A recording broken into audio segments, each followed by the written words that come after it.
Tayyib. Pertanyaan pertama dari hamba Allah. Saya jarang sholat kalau bekerja, tapi saya sering berzikir. Pertanyaan saya, apakah zikir saya dapat pahala atau tidak? Jadi maksudnya dia zikir tapi tidak sholat. Baik, bagaimana statusnya? Kiai Haji Muhammad Hashim bin Asy'ari, Hadratus Syekh, pernah menulis 19 kitab. Kitab keduanya disebut dengan Risalah Ahlus Sunnah wal Jamaah. Anda buka di halaman ke-11, paragraf yang ketiga, baris 1 sampai 3, paling kiri sebelah bawah. Ini aliran semacam ini, itu sudah ada di Jawa tahun 1333 Hijrah. Dikenal dengan Abahiyun. Judulnya diberi bab Faslun fi Zuhuril Bid'ah fi Ardi Jawa wal Mubtadi'ina fiha wa Intishariha. Pasal tentang datangnya aliran-aliran yang menyimpang di tanah Jawa, penyebarannya dan tokoh-tokohnya. Di antaranya dikenal dengan Abahiyun. Siapa Abahiyun itu? Yaitu orang-orang yang berzikir dalam dirinya. Kemudian dia menyimpulkan wasafa qalbuhu. Hatinya telah merasa bersih, merasa tenang. Wala yantabiqu alaihi al-amru wan nahyu. Dan tidak berlaku lagi bagi dia larangan dan perintah. Karena itu orang ini, dia sudah merasa nggak usah sholat. Karena sholat itu bagian dari zikir. Yang penting saya sudah bisa zikir, saya sudah sholat. Sehingga dia mengatakan, kalau orang masih sholat itu masih latihan. Karena orang kalau sudah sholat, sudah dekat dengan Allah. Fayantabiqu alaihi al-iman wa akhtar al-iman ala kufri. Dia memilih beriman, dia merasa beriman, dia tidak kafir, yang penting dia zikir, dia tidak sholat. Kata Syekh Hashim, ini termasuk kepercayaan yang menyimpang, aliran yang menyimpang, dan dikenal kemudian dengan aliran kebatinan. Kebatinan itu zikirnya cuma akhlak saja, yang penting akhlak baik. Zikir dalam diri tidak usah sholat. Maka yang seperti ini dianggap bertentangan dengan aliran-aliran, atau dianggap bertentangan dengan nilai-nilai dalam Al-Quran dan Sunnah Rasulullah SAW. Karena di antara makna zikir itu sholat. Jadi kalau Anda tidak sholat, nanti Anda meninggalkan zikir. Ya, Nabi sholat, sahabat sholat, tabi'in sholat, ulama sholat. Bahkan semua Nabi sholat. Nabi Musa sholat, Quran surah ke-20 ayat ke-14. Nabi Isa sholat, Quran surah ke-19 ayat 31 sampai 33. Nabi Ismail sholat, meminta keluarganya untuk sholat. Wa kana ya'muru ahlahu bis sholat, Quran surah 19 ayat ke-55. Nabi Ibrahim sholat, mendoakan keturunannya supaya sholat. Quran surah ke-14 ayat 39, 37 sampai 39. Semua sholat. Nabi, Rasul sholat, sahabat sholat, tabi'in sholat, ulama sholat. Antum bukan Nabi, bukan Rasul, bukan tabi'in, bukan sahabat, bukan ulama. Antum tidak sholat. Ada sesuatu yang harus kita perbaiki dalam diri kita. Disingkatnya, tidak dibenarkan sholat hanya berzikir saja dalam diri kita, tapi harus diwujudkan dalam bentuk gerakan-gerakan ibadah sholat. Ya. Boleh berzikir. Subhanallah, Alhamdulillah, Allahu Akbar. Kapan waktunya? Selesai sholat. Boleh. Apa dalilnya? Quran surah keempat ayat 103. Paling kanan di pertengahan.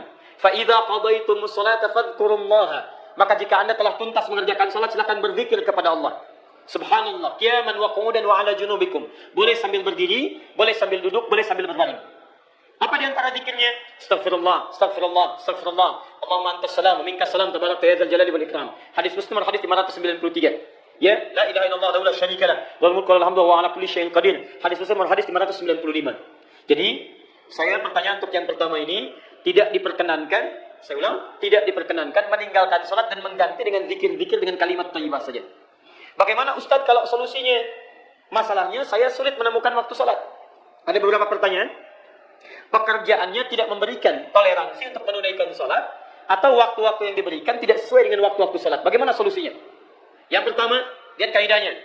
Awas, lihat baik-baik. Anda pahami dulu teori rizki dalam Al-Quran. Setelah itu baru Anda cari ikhtiar untuk mendapatinya. 1. Quran surah ke-51 ayat ke-22. Paling kanan di pertengahan.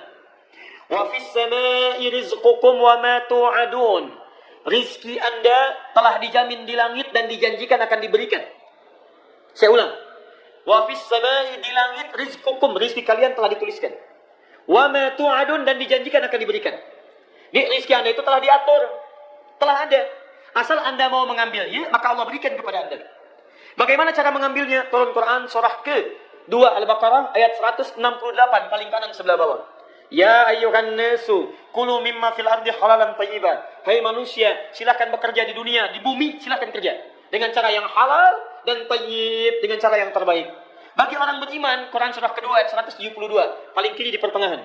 Ya ayyuhalladzina amanu kulu min thayyibati ma razaqnakum. Hai orang-orang beriman, silakan cari rezeki, dapatkan rezeki kami telah siapkan. Cuma saat Anda mencari rezeki itu, ada turunan yang lainnya. Perhatikan baik-baik. Jangan tinggalkan ibadah. Tingkatkan takwa. Begitu takwa ditingkatkan, berkah dibuka, rezeki dibuka. Quran surah ke-7 ayat 96. Walau anna ahlal qura amanu wattaqau la fatahna alaihim barakati minas sama'i wal ard.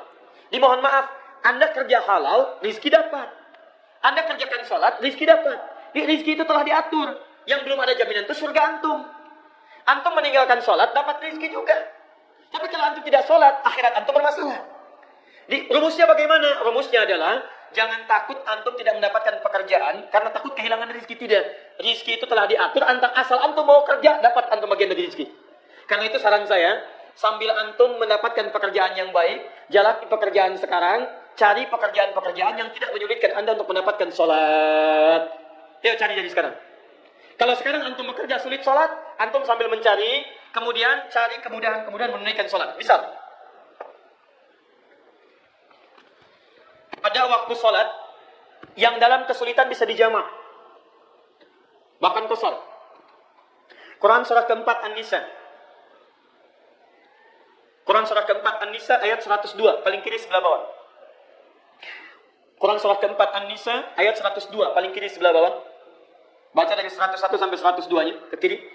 Wa idza darabtum fil ardi falaysa 'alaikum junahun an taqsuru minas shalah. Kalau Anda sedang berpetualang di bumi, Anda punya kesulitan, khawatir terhadap sesuatu, maka tidak ada dosa bagi Anda untuk mengqasar salat. Bahkan kalau perlu Anda jamak misalnya. Jamak itu punya dua kondisi. Kondisi pertama dalam safar. Anda bepergian, ada kondisi yang bisa menjadikan Anda menggabungkan waktu salat yang boleh dijamak. Gabungkan, jamak itu gabung. Yang boleh digabung 4 waktu salat. 1 zuhur, 2 asar, 3 maghrib, 4 isya. Zuhur gabungkan dengan asar, maghrib gabungkan dengan isya. Subuh tidak. Karena itu subuh diletakkan jauh dari zuhur, jauh dari isya. Supaya tidak ada kesempatan bagi kita untuk menjamaknya. Zuhur dengan asar, maghrib dengan isya. Kondisi pertama dalam perjalanan. Perjalanan seperti apa? Ya, yang jaraknya melebihi 80 km ada masyaqqahnya.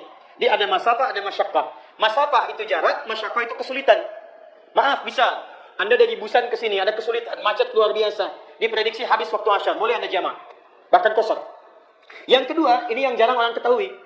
Ada kondisi boleh dijamak, dalam kondisi tidak ada perjalanan, tapi karena kondisi sulit mengerjakan salat pada saat itu. Misal, maaf, Nabi pernah menjamak salat tanpa adanya perjalanan. Apa yang terjadi pada saat itu? Ada kondisi angin yang sangat kencang. Ada badai hujan turun. Karena dikhawatirkan dari masjid tidak bisa ke masjid lagi, maka ahli masjid menjamak waktu salat zuhur dengan asarnya, maghrib dengan isyanya. Ditarik ke kondisi kekinian, misal ada orang dokter, profesinya sedang tindakan misalnya. Diprediksi tindakan dokter itu operasi dari mulai zuhur sampai ke menjelang maghrib, asarnya bisa lewat. Anda nggak bisa tiba-tiba sedang operasi, jantung dibuka, adzan asar berkumandang. Allahu Akbar, Allahu Akbar. Maaf ya, saya mau salat dulu. Masya Allah. Anda tinggalkan, meninggal pasien ini. Maka Anda boleh tunaikan di waktu zuhur, jamak dengan asarnya. Selesai operasi, kerjakan sholat maghribnya. Anda kerja sekarang, pekerjaan Anda tinggal di satu daerah, sholatnya sulit, kalau ketahuan misalnya bisa bahaya bagi Anda. Maka bagaimana caranya? Anda bisa ambil pertama, 1, Anda cari peluang dulu mencari pekerjaan lain yang memudahkan untuk menunaikan sholat. Sambil mencari itu, kerjakan sholat sesuai dengan kemudahannya. Bisa. Anda punya waktu 5 menit untuk mengerjakan sholat. Anda permisi dari situ, cari ruangan, kerjakan sholat, jamak dengan asarnya. Atau Anda dapatkan asarnya, zuhurnya susah, dapatkan asarnya, Anda kerjakan masuk di waktu asar, jamak dengan zuhurnya. Demikian maghribnya, demikian isyanya. Kalau memang pekerjaan Anda sama sekali tidak bisa menunaikan sholat di sana, maka saran saya, hijrah Anda, cari pekerjaan lain yang membuatkan Anda mudah menunaikan sholat. Demi Allah saya katakan, rezeki Anda sudah diatur. Asal Anda mau gerak, rezeki datang. Tapi surga Anda belum dijamin. Itu masalahnya. Jadi, sambil mencari pekerjaan, Anda bisa kerjakan untuk menunaikan salat jamaknya. Kalau sudah dapatkan pekerjaan yang baik, Anda dapat itu, dan semoga Allah memudahkan keadaan Anda insyaAllah. Waalaikumsalam warahmatullahi wabarakatuh. Ustaz, minta solusi bagaimana berhijrah dari istri 1 menuju istri 2. Wah, biasa. Masya Allah. Ini sih bukan hijrah, bilang aja poligami itu kan. Quran surah keempat ayat yang ketiga. Ibu boleh tutup mata dulu ya. Bismillah. Fa in khiftum alla tuqsitu fil yatama fankihu ma taba lakum minan nisa'i mathna wa thulatha wa ruba'. Teman-teman sekalian, ingat, antum jangan menggabungkan yang buruk bertemu dengan yang baik. Baik itu dengan baik lagi, buruk dengan buruk lagi. Hijrah itu berpindah dari keadaan yang jauh dari Allah, yang kurang baik, kepada keadaan yang lebih baik. Hijrah namanya. Jadi kalau antum hijrah dari istri pertama menuju istri kedua untuk poligami, artinya istri pertama kurang baik. Antum cari yang lebih baik istri yang kedua. Itu artinya antum berpisah dengan istri pertama, masuk istri kedua. Kalau yang dimaksud poligami, maka yang pertama, lihat baik-baik. Jazakallahu khair. Hukum poligami itu sama dengan hukum pernikahan yang monogami. Sama-sama disunnahkan dalam Al-Quran. Yang kedua, hukum kesunahannya sama-sama diikat dengan syarat dan ketentuan. Di nikah monogami ada syarat ketentuan berlaku, nikah poligami ada syarat ketentuan berlaku. Antum tidak memenuhi syarat ini, maka tidak dianjurkan oleh Al-Quran, bahkan tidak berlaku kemudian ketentuan hukumnya. Contoh, nikah monogami itu dibagi pada beberapa bagian oleh para ulama. Ada nikah wajib, kalau sudah terpenuhi semua syaratnya, dan dikhawatirkan kalau tidak menikah berbahaya untuk antum. Wajib menikah. Dua, ada hukumnya sunnah. Terpenuhi syaratnya, syahwat masih tertahan. Diarahkan untuk kemudian antum bisa menikah, hukumnya sunnah. Tiga, mubah, itu yang standar. Empat, makruh. Kalau dengan menikah ada sifat-sifat kurang baik diwariskan kepada istri.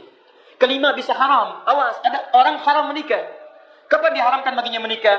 Kalau ternyata dia punya sifat-sifat yang buruk ketika menikah, bisa berbuat buruk bagi pasangannya. Misal, bisa menzalimi pasangan, bisa menganiaya pasangan. Dia diharamkan menikah sampai selesai dulu perbuatan buruknya, itu bisa diatasi. Poligami sama, dia punya syarat. Apa di antara syaratnya? Quran surah keempat ayat yang ketiga. Syarat yang pertama, jika memang dengan berpoligami itu, pertama, bisa menambah nilai-nilai ibadah yang bisa dirembukan dengan istri terlebih dahulu. Contoh, zaman Nabi, orang-orang yang menikah dengan monogami, dimotivasi untuk poligami, ternyata salah satunya ada masalah, banyak anak yatim yang ditinggal oleh bapaknya dalam keadaan berjihad. Bapaknya meninggal, ibunya banyak yang jadi janda, anak yatim kurang terawat. Maka dari itu turun perintah dalam Al-Quran, hei, orang-orang yang punya banyak kecukupan harta, yang istrinya satu, yang ingin berpeluang banyak pahala, ayo rawat anak-anak yatim ini. Jadi begitu anak yatim dirawat, maaf, ada kesulitan. Ada tidak sedikit banyak orang tidak bisa diberikan perhatian yang luar biasa. Satu orang dirawat, mampu. Dua orang dirawat, mampu. 10 orang dirawat. Yang ini khawatir tidak kebagian makanan. Yang ini hartanya tidak kebagian dengan baik. Akhirnya turun solusi dari Al-Quran. Kalau kamu tidak bisa merawat sendirian dengan istri kamu, ayo kamu boleh cari pasangan yang lain untuk merawat anak yatim ini. Turun ayat, matna wa thulatha wa ruba. Cari pasangan untuk teman kamu yang perempuan. Cari yang kedua, cari yang ketiga, cari yang keempat. 2, 3, 4 ini bukan untuk melampiaskan hasrat seksual, bukan. Tapi supaya meningkatkan ibadah dengan cara merawat anak-anak yatim. Ada misi dakwah di situ. Ya, yang kedua, misal kata para ulama, ada kesulitan di istri pertama, sulit dalam hal keturunan, sehingga dengan itu ngobrol dengan istri pertama bisa mendapatkan teman istri kedua untuk mendapatkan keturunan dari sana. Contoh konkretnya dari mana? Nabi Ibrahim alaihissalam menikah dengan Sayyidah Sarah. Dari Sayyidah Sarah belum ada keturunan, maka diizinkan oleh Allah Subhanahu wa taala menikah dengan Sayyidah Hajar. Apa motivasi menikah dengan Siti Hajar? Motivasinya bukan sekedar menikah hasrat seksual, tapi dalam rangka mencari keturunan dari Sayyidah Hajar. Kalau antum punya motivasi demikian, terpenuhi syaratnya, diskusi dengan istri yang pertama, kalau dari diskusi itu ada kebaikan, insya Allah di situ antum bisa mendapatkan jalan terang berhijrah, mendapatkan istri yang kedua. Masya Allah, amin. Tapi pesan saya, sampaikan dengan cara yang lembut dan baik. Dengan cara yang baik. Ma, sayang, mau masuk surga? Mau. Surganya mau jauh dari Nabi atau dekat dengan Nabi? Dekat dengan Nabi loh, Pak. Masya Allah. Alhamdulillah, Ma. Sekarang kita sudah sholat, sudah puasa. Mudah-mudahan masuk surga ya? Iya.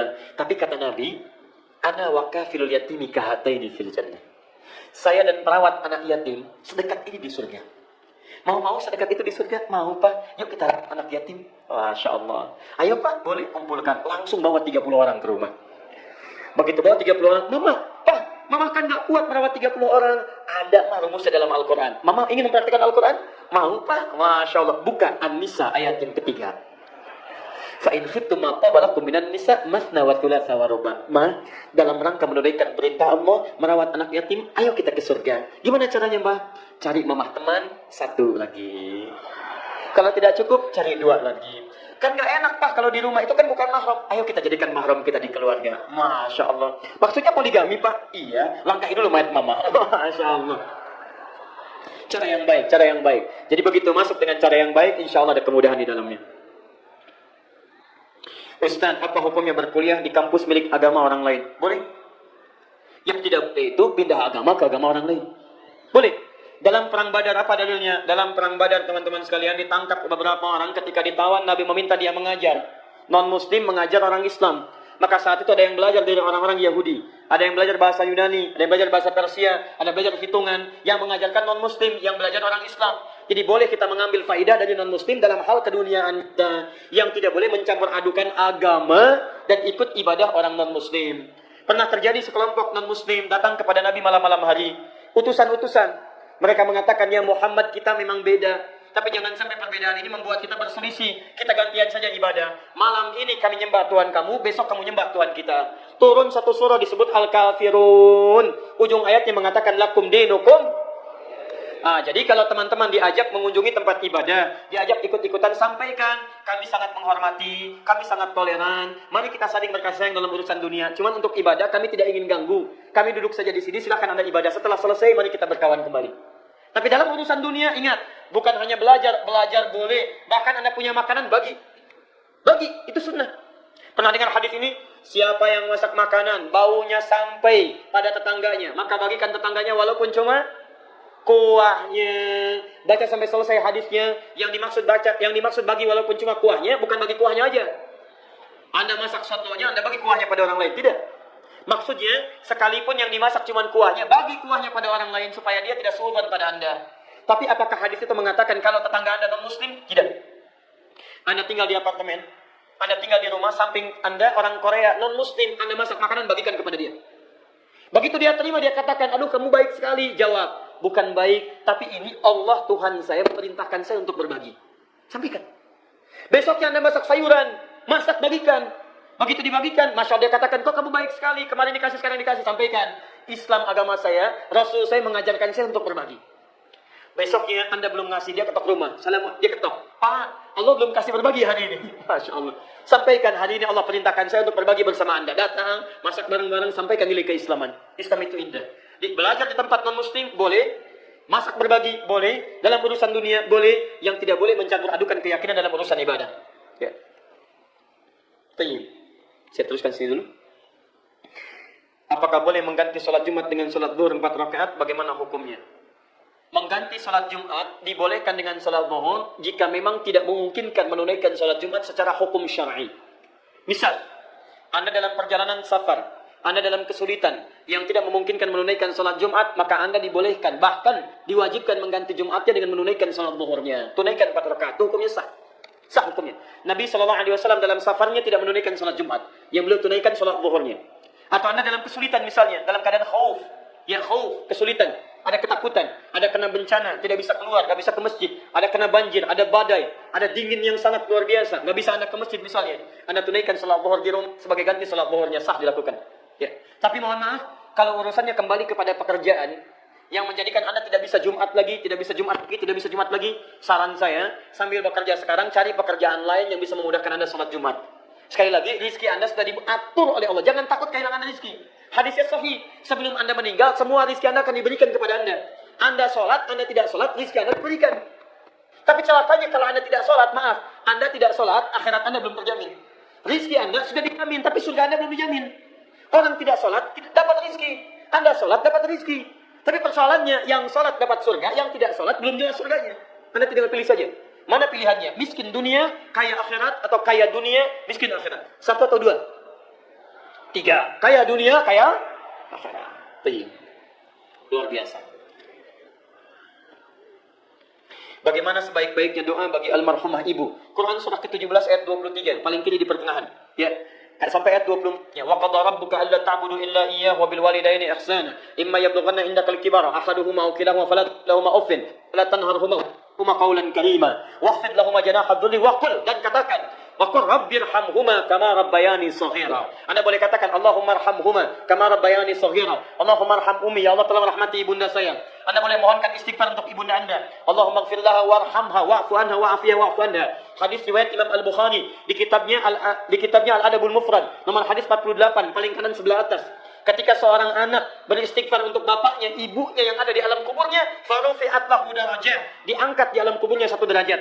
Maka dia bertanya, mayatnya bertanya, ya Rabb ma hadhihi? Ya Allah, saya nggak biasa, terus saya diangkat di alam kubur ini. Kenapa saya diberi cahaya? Dijawab kemudian oleh Allah, hadhihi istighfarun. Ini kalimat permohonan ampun yang dimohonkan oleh anakku untukmu saat ini. Jadi anaknya masih hidup, kemudian bermohon kepada Allah ampunan bagi ibu bapaknya, ketika dimohonkan diangkat derajatnya di alam kubur 1 derajat oleh Allah Subhanahu wa taala. Di dalilnya ada, Qur'annya ada, haditsnya ada. Kalau orang tua antum belum meninggal di atas 40 tahun, maka doanya diatur di Quran surah ke-46 ayat ke-15, paling kiri sebelah atas. Rabbi auzi'ni an ashkura ni'mataka allati an'amta 'alayya wa 'ala walidayya wa an a'mala shalihan tardah. Baik. Bagaimana istri yang sering minta duit, Pak Ustaz? Masya Allah. Artinya dia normal. Karena tugas suami mencari nafkah, tugas istri minta duit dari nafkahnya. Dalilnya Quran surah ke-4 ayat 34, paling kiri sebelah atas. Ar-rijalu qawwamuna 'alan nisa bima faddalallahu ba'dahum 'ala ba'din wa bima anfaqu min amwalihim. Ciri suami soleh adalah ciri suami yang mau berinfak kepada istrinya. Hadisnya saya disampaikan, 1 dinar yang diberikan kepada istri, 1 dinar yang diberikan oleh istri lebih dicintai oleh Allah Subhanahu wa taala dibandingkan Anda berjuang fi sabilillah ke medan perang. Tapi persoalannya, bagaimana kalau sedikit-sedikit duit? Begitu Anda tidak punya, kata Al-Quran, kan harus dikasih duitnya. Mana suami infak? Nah, kalau ada yang demikian, maka rumusnya, turunkan rumus Nabi SAW. Apa di antara rumusnya? Perhatikan baik-baik. Nabi sering berdiskusi dengan istrinya untuk mengarahkan masa depan kehidupan. Jadi ada rumus dalam Al-Quran dan hadis, kalau rumah tangga Anda ingin bahagia, jauh dari sifat materialistis, maka salah satunya, jadikan kehidupan Anda tertata, kompak dalam merencanakan keuangan keluarga. Jadi kalau sudah berkeluarga itu, Anda laki-laki mencari, istri menerima. Tapi yang jadi masalah adalah, jangan sampai ada prinsip harta suami, harta istri. Itu tidak dibenarkan.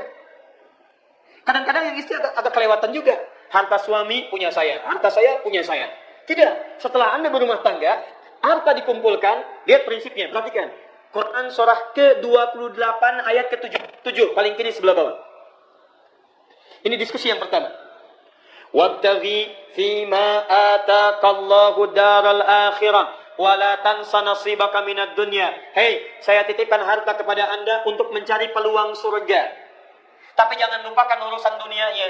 Jadi kalau Anda sudah bekerja dapat penghasilan, lihat baik-baik, kumpul dengan istri, buat peta. Ma, kita kan mau ke surga ya? Iya, Pak. Surganya yang mana? Firdaus, Pak. Apa ciri penghuni surga Firdaus? Quran surah ke-23 ayat 1 sampai ayat 11.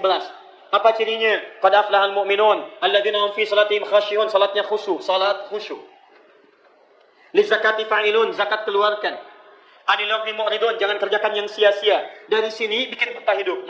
Salat kita mesti khusyuk. Anak-anak kita mesti bagus belajarnya. Kita harus punya musola. Ayo kita bangun rumah yang ada musolanya.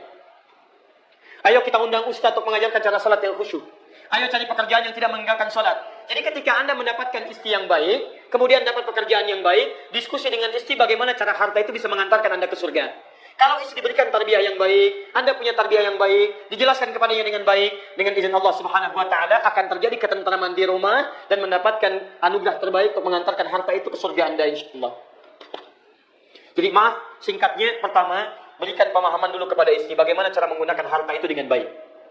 Jangan royal dalam kehidupan rumah tangga. Ya, di masalahnya kadang-kadang Anda tidak memberikan perhatian kepada istri sehingga istri menuntut perhatian lebih daripada Anda. Mama ingin uang atau ingin surga? Ingin uang dan surga, Pak. Baik, kalau gitu mulai hari ini mari kita jadikan uang kita mengantarkan kita ke surga. Papa yang cari uang, mama yang mengatur uang itu ke surga. Buka Quran surah ketiga ayat 35 sampai dengan 37. Di situ ada rumus bagaimana Imran dengan Hannah kompak mendidik Maryam, cari guru yang baik namanya Zakaria, tempat yang baik namanya mihrab, dan uangnya diarahkan untuk mendapatkan keluarga yang soleh. Saking solehnya diabadikan di Quran disebut keluarga Imran. Surah yang ketiga Ali Imran. Baik. Menuju ke situ Anda berdoa dulu ya. Berdoa kepada Allah Subhanahu wa taala supaya hati istri Anda dilembutkan oleh Allah Subhanahu wa taala. Pak Ustaz, bagaimana salat dan tahajud sebelum tidur? Tahajud itu waktunya setelah bangun dari tidur. Kalau sebelum tidur disebut dengan qiyamul lail. Dalilnya Quran surah ke-73 ayat yang ke-6. Inna nasyi'atal laili hiya ashaddu wat'an wa aqwamu qila. Bangun malam. Jadi kalau Anda misalnya bangun malam sebelum tidur Anda salat 2 rakaat, 4 rakaat, 6 rakaat, 10 rakaat witir 1, 20 rakaat witir 3. Itu disebut dengan qiyamul lail. Kalau Anda ingin tahajud, tunaikan setelah tidur. Tidur dulu, setelah Anda tidur, kemudian malamnya bangun, saat Anda bangun itulah kemudian disebut dengan tahajud. Tahajud asal dari kata hajada. Hajada itu aktivitas yang ditunaikan setelah Anda tidur terlebih dahulu. Kalau Anda bangun disebut dengan tahajud. Turun ayat Quran surah ke-17 ayat 79. Paling kiri sebelah atas. Wa minal laili fatahajjad bi. Dari sementara malam silahkan tidur dulu, malamnya bangun tunaikan tahajud. Bagaimana cara menunaikannya? Buka hadis riwayat Muslim nomor hadis 749. Kalau Anda belum pernah tahajud, maka tunaikan 2 rakaat dulu. Ya, perhatikan ayatnya, perhatikan hadisnya. Salatul laili masna masna. Salat malam itu tunaikan 2 rakaat. Wa idza khasya ahadukumul fajra falyutir rakatan wahidah. Kalau khawatir fajar akan segera tiba, maka segera tutup dengan 1 rakaat. Allah Ta'ala a'lam bissawab. Saya mau bertanya tentang hadis bahwa Nabi Muhammad SAW berlepas diri bagi orang yang bermukim di daerah orang yang musyrik. Apakah TKI Korea termasuk dalam hadis ini? Tidak. Anda kalau baca hadis hati-hati. Bukankah Ja'far bin Abdul Muttalib radhiyallahu ta'ala anhu, sahabat-sahabat Nabi hijrah ke Habasyah? Bukankah di Habasyah saat dia mukim negerinya musyrik? Bukankah setelah itu dia berdakwah dengan dakwah Habasyah masuk Islam rajanya, Raja Najasyi? Bukankah Nabi SAW datang ke Madinah? Bukankah di Madinah pada saat itu belum muslim semuanya? Bukankah sebagian sahabat Nabi ada yang berdakwah sampai dengan ke Afrika Utara? Sebagiannya masih musyrik, mereka masuk Islam. Tidak demikian cara membaca hadis. Maksudnya, Nabi berlepas diri dari orang-orang yang tinggal sengaja di tempat orang musyrik yang jauh dari Allah, yang tidak memberikan kesempatan ibadah, yang dia tidak mau berhijrah dari situ. Dia jadikan alasan karena dia tinggal di situ, tapi dia tidak bisa ibadah. Nah, pada yang seperti ini Nabi SAW berlepas diri dari kehidupannya. Ya. Sekali lagi, yang dimaksud hadis itu adalah tinggal di lingkungan orang musyrik, tidak bisa ibadah, tapi dia tidak mau hijrah. Tidak mau mencari tempat lebih baik untuk menunaikan ibadah. Maka yang seperti ini, Nabi berlepas diri dari kehidupannya. Dan di akhirat nanti akan disiksa di neraka dan ditanya oleh malaikat, kenapa kamu tidak hijrah? Itu ada di Quran surah keempat ayat 97 sampai 98. Paling kiri di pertengahan. Ini sudah dijawab. Apa keutamaan seorang laki-laki sholat di masjid? Banyak keutamaannya. Pertama di hadis Muslim, masjidnya saja Anda datang dapat 25 kebaikan. 25 itu jarak 1 ke 2, 500 tahun. 2 ke 3, 500 tahun. 3 ke 4, 500 tahun. Kemudian Anda berangkat dari rumah, Anda berwudu. Saat Anda berwudu sampai ke masjid, maka saat itu Anda dihapuskan semua kesalahan-kesalahan yang kecil-kecil yang dikerjakan sampai Anda berwudu datang ke masjid itu. Yang ketiga, masuk masjidnya Anda mendapatkan pahala lebih daripada orang biasa. Kemudian Anda duduknya dihitung sebagai itikaf kalau diniatkan itikaf. Yang keempatnya sholat jamaahnya 27 kali nilainya dibandingkan dengan sholat sendirian. Kemudian setiap zikirnya dihitung lebih daripada zikir orang lain. Dan yang terakhir ini yang paling hebat. Anda dipercepat dikabulkan doanya sepanjang bermohon kebaikan kepada Allah Subhanahu wa taala. Masjid. Yang terakhir, Anda berpeluang mendapatkan hidayah Allah Subhanahu wa taala. Di Quran surah ke-9 ayat ke-18. Apa ancaman bagi orang yang sholat di masjid? Tidak ada ancamannya. Yang ada adalah orang yang menghambat orang sholat di masjid. Itu ada ancamannya di Quran surah kedua Al-Baqarah ayat 114. Apa hukumnya membasuh kaos kaki saat wudu? Apakah sama dengan masuk khauf? Ada ulama yang berpendapat khauf itu maksudnya bukan sekedar alas kaki, kaos kaki, bukan. Tapi yang tidak menyerap. Karena itu dalam kehidupan orang Arab dulu, ada kaos kaki itu yang sifatnya semacam dari kulit, Pak, yang keras itu. Yang tidak menyerap air. Ya. Itu yang dimaksud dengan khuf. Bukan khuf. Jadi begitu air kemudian diusapkan ke situ ke atasnya, airnya tidak menyerap ke bawah karena nggak ada pori-porinya. Itu yang dimaksudkan. Tapi kalau Anda usapkan air ke kaos kaki, ya sama aja menyerap ke bawah. Kenapa tidak dibasuh sekalian, gitu kan?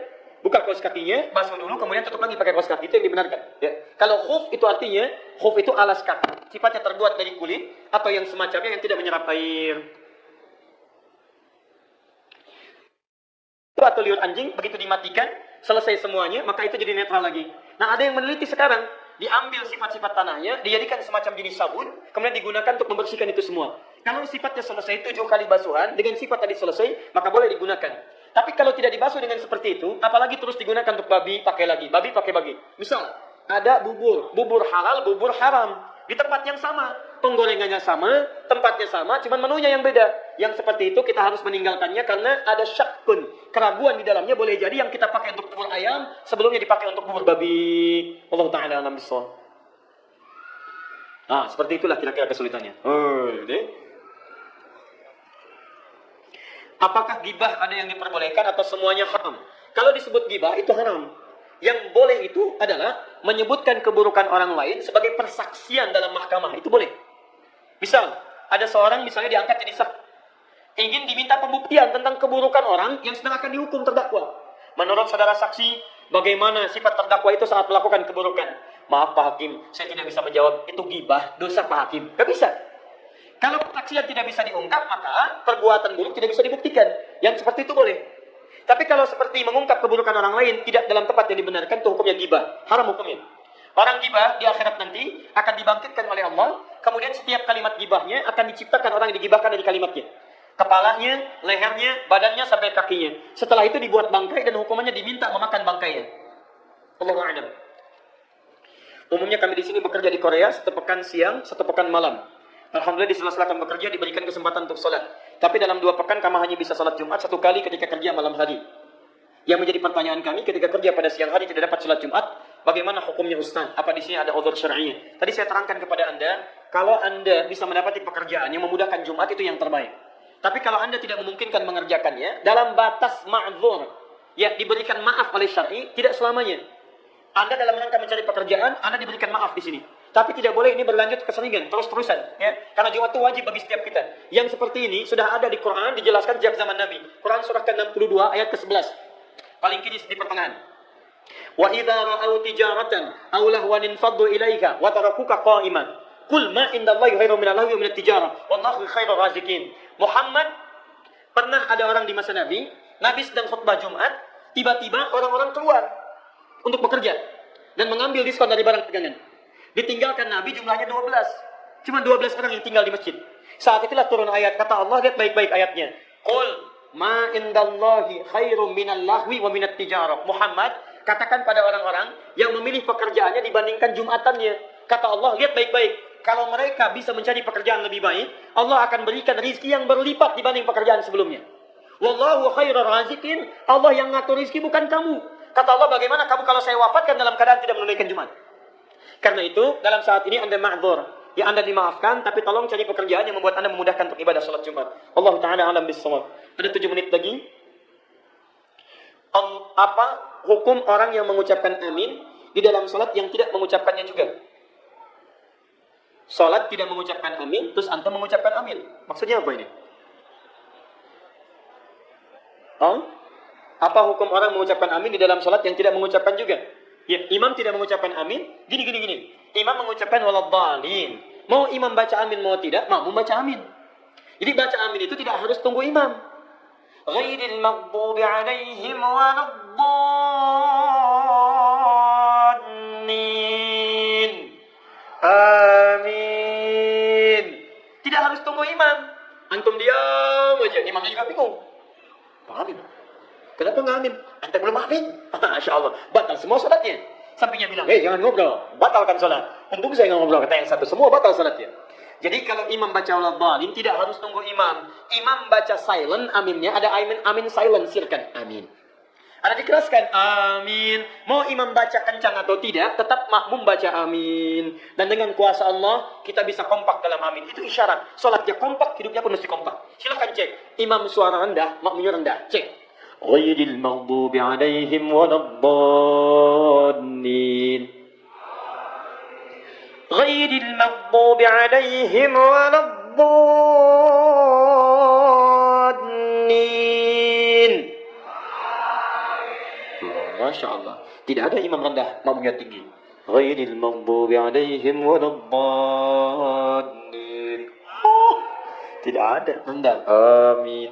Kalau antum dalam sholat bisa kompak, kenapa dalam hidup tidak bisa kompak? Baik, 5 menit lagi. Bagaimana jika berniat menghafal Quran, belum hafal Quran, tapi ajal lebih dahulu menjemput? Apakah nanti kita bisa memberikan mahkota kepada kedua orang tua di akhirat nanti? Hadis riwayat Al-Bukhari nomor hadis yang pertama dari Umar bin Khattab. Innamal a'malu binniyat. Semua pekerjaan kita dituliskan berdasarkan niatnya. Jika antum sudah berniat, kemudian antum ingin melakukannya, maka dengan niat itu pahala dituliskan. Apa pahalanya? Sesuai dengan niat antum. Misal, Anda ingin jadi berniat sebagai penghafal Quran. Saat Anda menghafal Quran, baru sedang dimulai, Quran belum hafal, tiba-tiba Anda meninggal dunia. Maka Anda akan diwafatkan dalam keadaan sebagai penghafal Al-Quran. Apa pahala penghafal Al-Quran? Quran surah ke-35 ayat 33, paling kiri sebelah atas. Yuhallawna fiha min asawir. Akan dipakaikan kepadanya mahkota kehormatan plus jubah kehormatan. Setelah dipakaikan At-Tirmidzi nomor hadis 2915. Dipanggil orang tuanya, kalau orang tuanya beriman dan soleh. Dipanggil orang tuanya dan dipakaikan mahkota di kepala kedua orang tuanya dan diajak masuk ke dalam surga. Apa dalilnya? Quran surah ke-23, Quran surah ke-13 ayat 23 sampai 24. Jannatu 'adnin yadkhulunaha. Kemudian mereka masuk ke surga Aden, saat masuk itu wa man salaha min abaihim. Orang-orang bapaknya yang soleh ditarik. Wa azwajihim, pasangannya yang soleh ditarik. Jadi kalau suaminya hafal Quran, istrinya dibawa masuk surga. Ya, kalau istrinya hafal Quran, suami dibawa masuk surga. Kemudian wa dzurriyyatihim, cucu-cucunya, anak-anaknya cucu dibawa semua masuk ke surga. Masuk dia ke surga disambut oleh malaikat. Wal malaikatu yadkhuluna min kulli babin salamun alaikum bima sabartum. Malaikat masuk ke dalam surga menyambut mereka mengatakan selamat saat di dunia Anda telah sabar bisa masuk ke dalam surga Aden ini. Saya bermohon kepada Allah Subhanahu wa taala semoga Anda semua termasuk dalam bagian demikian insyaallah. Ustaz, kalau misal jual beli mata uang asing hukumnya bagaimana? Contoh beli dolar itu disimpan dan menjualnya kapan sesuai keinginan kita boleh. Yang tidak boleh itu yang senilai. Rupiah tukar rupiah, won tukar won, ya. Dolar tukar dolar itu nggak boleh. Ada riba di situ. Tapi kalau dipisahkan dolar misalnya, antum tukar dolar dengan rupiah itu boleh. Yang tidak sejenis. Ya tidak sejenis boleh. Walaupun sama-sama mata uang, yang dilihat bukan mata uangnya. Yang dilihat perbedaan jenisnya. Nilai tukar yang berbeda. Sah. Seperti antum nyimpan won, datang orang misalnya travel ke Korea, antum tukar dari situ. Anda dengan rupiah, saya dengan won misalnya. Do you want won? Won, I want won. Ya. Oke, dia mendapatkan won, antum berikan wonnya, dia dapatkan rupiahnya. Itu sah dilakukan. Boleh. Kesucian dari piring bekas makanan orang Korea di pabrik keseharian waktu makan. Lihat orang Korea makan apa? Kalau antum kemudian mendapatkan keraguan di situ, maka setiap yang ragu itu al-yaqinu la yuzalu bisyakki, kaidah usul fikihnya. Hadirkan keyakinan. Kalau yakinnya itu kotor dari bekas babinya, maka antum jangan gunakan itu. Antum gunakan tempat-tempat alas-alas yang baik yang tidak bercampur dengan makanan yang haram. Kalau antum yakin bersih baik, maka antum boleh gunakan. Tapi kalau sudah tahu dia dipakai makan babi, antum tidak boleh gunakan lagi. Kecuali antum bersihkan dengan syarat-syarat yang tadi disebutkan. Ini seperti sederhana ya, tapi ingat baik-baik ya, perhatikan baik-baik. Sudah ada penelitian, termasuk di Malaysia, disebutkan bahwa ketika seseorang mengkonsumsi yang haram semacam babi, masuk ke dalam tubuhnya, maka akan terjadi dua hal dalam tubuhnya. Satu, sistem tubuhnya itu akan berubah, terganggu. Dia ada masuk zat asing, kemudian berpengaruh ke dalam sistem tubuh. Salah satu yang dahsyatnya, ini yang paling dahsyat, akan mengganggu sistem spiritualnya, sehingga muncul rasa malas untuk beribadah kepada Allah Subhanahu wa taala. Ini sudah dibuktikan. Begitu makanan yang haram masuk, tiba-tiba terjadi suatu proses dalam tubuhnya, metabolisme tubuhnya, tiba-tiba ada rasa malas untuk ibadah.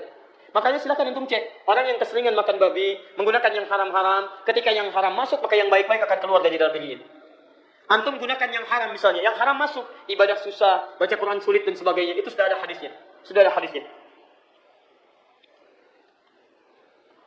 Jazakumullah khair. Bagaimana sifat neraka bagi orang kafir dan orang munafik, dan minta dijelaskan suatu hari di akhirat sama dengan 1000 tahun di dunia. Quran surah keempat ayat 140 paling kiri sebelah bawah.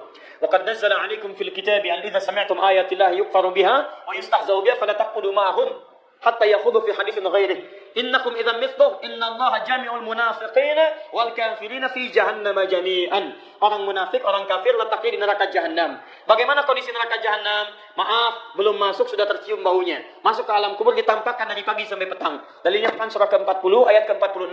An-naru yu'raduna 'alaiha ghuduwan wa 'ashiyya. Neraka jahanam ditampakkan di alam kubur dari pagi sampai petang. Pagi sampai petang. Bagaimana dalilnya 1000? Sehari sama dengan 1000 tahun. Quran surah ke-32 ayat yang kelima. Fi yaumin kana miqdaru alf sanati mimma ta'udun. Seharinya sama dengan 1000 tahun. Neraka paling ringannya itu ada di Quran surah ke-4 ayat 56. Paling kanan sebelah atas. Innal ladzina kafaru bi ayatina sawfa nuslihim nara. Kullama nadijat juluduhum badalnahum juludan ghayraha liyadhuqul adzab. Yang paling ringan ditarik ubun-ubunnya dicelupkan ke neraka, itu seperti bikin teh celup. Tahu teh celup? Celup, angkat, celup, angkat, celup, angkat. Dicelupkan kullama nadijat juluduhum. Setiap dicelupkan hancur semua kulitnya sampai tubuh-tubuhnya. Badalnahum juludan ghayraha. Diangkat lagi, sembuh lagi. Celup, angkat, celup, angkat, celup, angkat. Seharinya 1000 tahun. Satu detiknya 48 hari. Jadi kalau ada masuk neraka yang biasa, neraka biasa, hancur semua tubuh, satu detiknya rasanya 48 hari. Neraka jahanam belum masuk sudah kecium. Kalau mau coba silakan aja. Bismillah. Ustaz, Assalamualaikum warahmatullahi wabarakatuh. Apa makna sebenarnya dari ihdinas siratal mustaqim? Tayyib. Ihdinas siratal mustaqim. Kita lihat tafsiran para ulama di sini. Ada tafsiran dekat, ada tafsiran jauh. Tafsiran dekat itu sesuai dengan tekstual ayatnya. Tafsiran jauh dilihat dari konteks dan kaidah keterkaitannya. Tafsiran dekat ihdinas siratal mustaqim. Tafsirkan ayat ketujuhnya. Siratal ladzina an'amta 'alaihim ghairil maghdubi 'alaihim waladdallin. Baik, ihdina, ya Allah berikan kami petunjuk. Berikan kami hidayah. As-siratal mustaqim, yang hidayah itu lurus, bening, tidak berbelok. Siratal ladzina an'amta 'alaihim ghairil maghdubi 'alaihim waladdallin. Yang hidayah itu pernah disampaikan dan mendapatkan kenikmatan dari orang-orang sebelum kami, dan dengan itu jagalah kami supaya tidak berbelok ataupun masuk dalam golongan orang-orang tersesat dan orang-orang yang biadab. Para ulama pertama mengartikan hidayah ini pertama dengan Islam. Islam. Karena ketika hidayah disebutkan dalam Al-Quran, yang pertama menunjuk pada Islam. Hidayah jika disebutkan pertama menunjuk pada Islam. Ini satu. Yang kedua, hidayah juga bisa disebutkan menunjuk pada kekuatan iman. Kekuatan iman. Kalau yang ini belum masuk Islam, maka jadi Islam. Seperti tadi Musa diutus pada Fir'aun, seperti Muhammad SAW diutus pada umat manusia. Kalau yang ini sudah Muslim tapi ditambah keimanannya. Contohnya Quran surah ke-18 ayat ke-13, paling kiri di pertengahan. Antum pernah dengar Ashabul Kahfi? Sudah beriman belum? Sudah. Lihat ayatnya. Innahum fityatun amanu bi rabbihim. Mereka itu para pemuda yang sudah beriman kepada Rabbnya. Imannya sudah ada. Ketika imannya dijaga dan terus mendekat kepada Allah, wazidnahum huda. Kami tambahkan hidayah. Zidnahum huda. Hidayah ditambahkan. Imannya dikuatkan lagi. Ketika beriman dikejar-kejar. Dia pertahankan imannya. Begitu dia pertahankan imannya, kemudian masuk ke dalam gua, Allah tambahkan lagi kekuatan iman. Semakin mendekat, semakin mendekat, semakin mendekat. Baik. 3. Ada jenis hidayah. Bentuknya amal saleh. Jadi kalau orang diberi hidayah oleh Allah Subhanahu wa taala, artinya diberi jalan untuk beramal saleh. Petunjuk untuk mengerjakan amal saleh. Dalilnya Quran surah kedua misal Al-Baqarah dari ayat kedua sampai ayat kelima. Lihat, dzalikal kitabu la raiba fihi hudan lil muttaqin. Hudan, hidayah diberikan pada orang takwa. Siapa orang takwa itu? Orang yang tergerak mengerjakan amal saleh dengan imannya. Alladzina yu'minuna bil ghaib wa yuqimunas shalah wa mimma razaqnahum yunfiqun. Walladzina yu'minuna bima unzila ilaik. Lihat, wabil akhirati hum yuqinun. Orang-orang yang salat, orang yang infak, orang yang baca Al-Quran disebut oleh Allah orang-orang yang mendapatkan hidayah. Ayat 5-nya, ulaika ala hudam min rabbihim. Mereka itu mendapatkan hidayah dari Rabbih. Makanya antum ketika, maaf ya, kalau kita mendapatkan hidayah dari Allah, maka seluruh tubuh kita akan tergerak beramal saleh. Bisa. Di antara makna hidayah penambahan iman. Apa fungsi mata? Melihat. Tuh, sudah keliru. Mata itu bukan melihat. Mata itu fungsinya bukan melihat. Kalau cuma melihat, kambing melihat. Elang melihat. Dan saya sering katakan mata elang lebih tajam daripada mata antum. Elang naik ke udara. Di langit, dia melihat anak ayam. Kelihatan oleh dia. Diterjang, diambil. Antum naik pesawat ke udara. Anak antum tak kelihatan di bumi. Tapi mata elang tidak dihisap, mata antum dihisap. Quran surah 17 ayat 36. Inna sam'a wal basara wal fu'ada kullu ulaika kana 'anhu mas'ula. Telinga, pandangan, apa yang kita pikirkan akan dihisap oleh Allah. Karena mata kita dihisap, fungsi mata kita bukan melihat. Fungsi mata kita melihat yang baik-baik. Quran surah 24 ayat 30 untuk laki-laki, ayat 31 untuk perempuan. Kullil mu'minin, dia ketika fungsi mata disebutkan, imannya dulu disebutkan. Katakan pada pria-pria yang merasa punya iman, siapa yang punya iman? Yang mendapatkan hidayah. Karena bagian dari hidayah adalah memberikan kekuatan iman. Lihat, hidayah masuk lewat mata, iman masuk lewat mata. Ketika iman masuk lewat mata, yaghuddu min absarihim, maka dia akan palingkan dari yang tidak baik menurut Allah. Makanya mata orang yang mendapat hidayah itu ketika melihat yang baik-baik cepat bergerak. Coba lihat, di antara sekian orang yang lewat di jalan, ditampakkan oleh Allah melihat masjid, melihat orang, melihat sekian. Berapa di antara yang melihat itu yang tergerak untuk datang ke masjid? Yang paling aneh begini, antum kerja nih, tiba-tiba di jalan, begitu mau pulang, azan. Begitu lewat masjid dan antum lihat orang sholat. Pertanyaan saya, mudah bagi Allah mengarahkan antum ke tempat lain yang tidak melihat orang sholat. Kenapa anda dibawa ke situ melihat orang sholat? Artinya Allah menginginkan anda dapat hidayah lewat mata anda. Itu poinnya. Diberbahagialah kalau anda sering diarahkan pada yang baik-baik. Dulu di Amerika, itu ada 2 mahasiswa. Satu muslim, satu non-muslim. Yang muslim sering berdakwah dengan akhlaknya. Dan dia sering lihat yang baik-baik. Channel 1 dia putar. Satu kali acara salat Isya di Mekah. Imamnya Syekh Sudais. Dia iseng tanya pada kawannya non-muslim. Perhatikan kalimatnya. Menurut kamu, berapa banyak orang ada di situ? Masjidil Haram. Kata non-muslim, saya kira 5.000, 50.000 lah. Kata temannya, di situ setidaknya ada 500.000 sebelum dibongkar. Kata yang muslim, Berapa lama waktu dibutuhkan untuk membuat mereka semua rapi seketika? Kata yang non-muslim, saya pikir 3 pekan. 3 pekan. Dia kira dibalik satu-satu. Perhatikan kata yang muslim. Saya akan tunjukkan pada Anda, tidak sampai 5 menit semua baris rapi. Masya Allah. Kata non-muslim ini, saya tidak percaya. Kata yang muslim, iya. Begitu iqamat. Allahu Akbar, Allahu Akbar. Masya Allah. Yang tawaf berhenti semua. Rapi. Dalam 1 menit. Sudah bengong. Tunggu. Jangan dulu bengong. Begitu Syekh sudah memulai. Istaqimu. Rapi, tegak semua. Begitu takbir, Allahu Akbar. Semua takbir seketika rapi. Enggak sampai 5 menit. Tiba-tiba, hidayah masuk lewat mata. Tuh, pertama, Islam. Dia berkata, perhatikan perkataannya. Tolong tunjukkan pada saya, bagaimana caranya masuk Islam. Karena agama ini bukan buatan manusia. Nonton sholat Isya, dapat hidayah, masuk Islam. Yang paling aneh, sudah masuk Islam, diajak sholat Isya, nggak berangkat.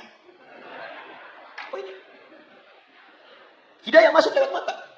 Makanya mata orang dapat hidayah, itu lihat yang baik-baik cepat. Yang tidak baik, dia palingkan. Lihat handphone, tayangan nggak baik, dia palingkan. TV, nggak ada acara yang nggak bagus. Nggak bagus, pindah channel. Majalah, nggak ada yang di bawah yang nggak baik-baik. Yang baik semua. Baik. Makanya kalau antum sering lihat yang baik-baik, yang halal-halal, yang haram, antum gak akan peduli. Seorang suami yang selalu menatap istrinya yang halal, maka matanya tidak akan pernah diarahkan pada yang haram. Demikian pasangan. Demikian kehidupan. Dan cepat, bahkan istighfar dia. Kalau dia sudah jadi penghuni surga, lisannya cepat istighfar.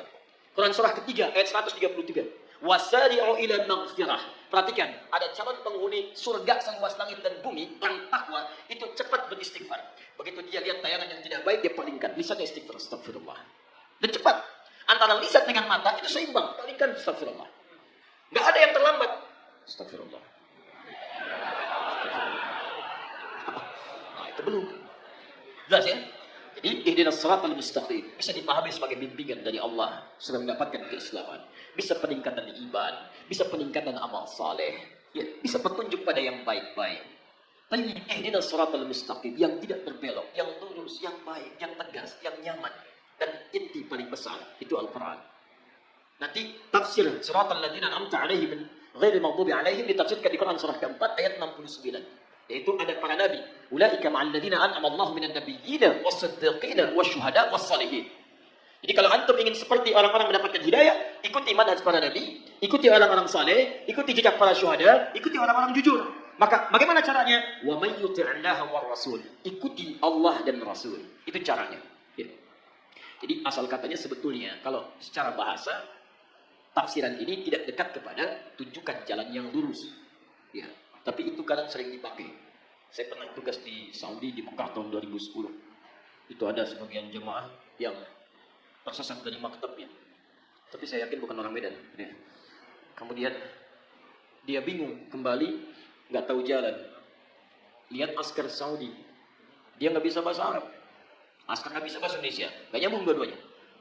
Maka dia teringat ayat ini, Masya Allah. Pak, ihdinas siratal mustaqim. Tunjukkan kami jalan yang lurus. Askarnya nggak bisa bahasa Indonesia, pakai bahasa Arab aja nyambung. Paling cepat askarnya teruskan ayatnya. Siratal ladzina an'amta 'alaihim ghairil maghdubi 'alaihim waladdallin.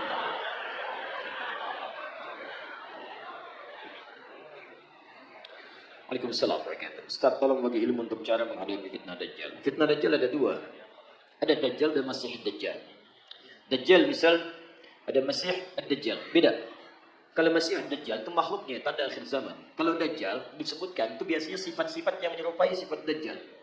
Contoh, kita ambil misalnya di hadis riwayat Muslim. Di kitabnya halaman 111, jilid pertama, posisi paling kiri sebelah atas, bab yang keempat, hadis nomor 6. Riwayat hadis Abu Hurairah radhiyallahu taala anhu.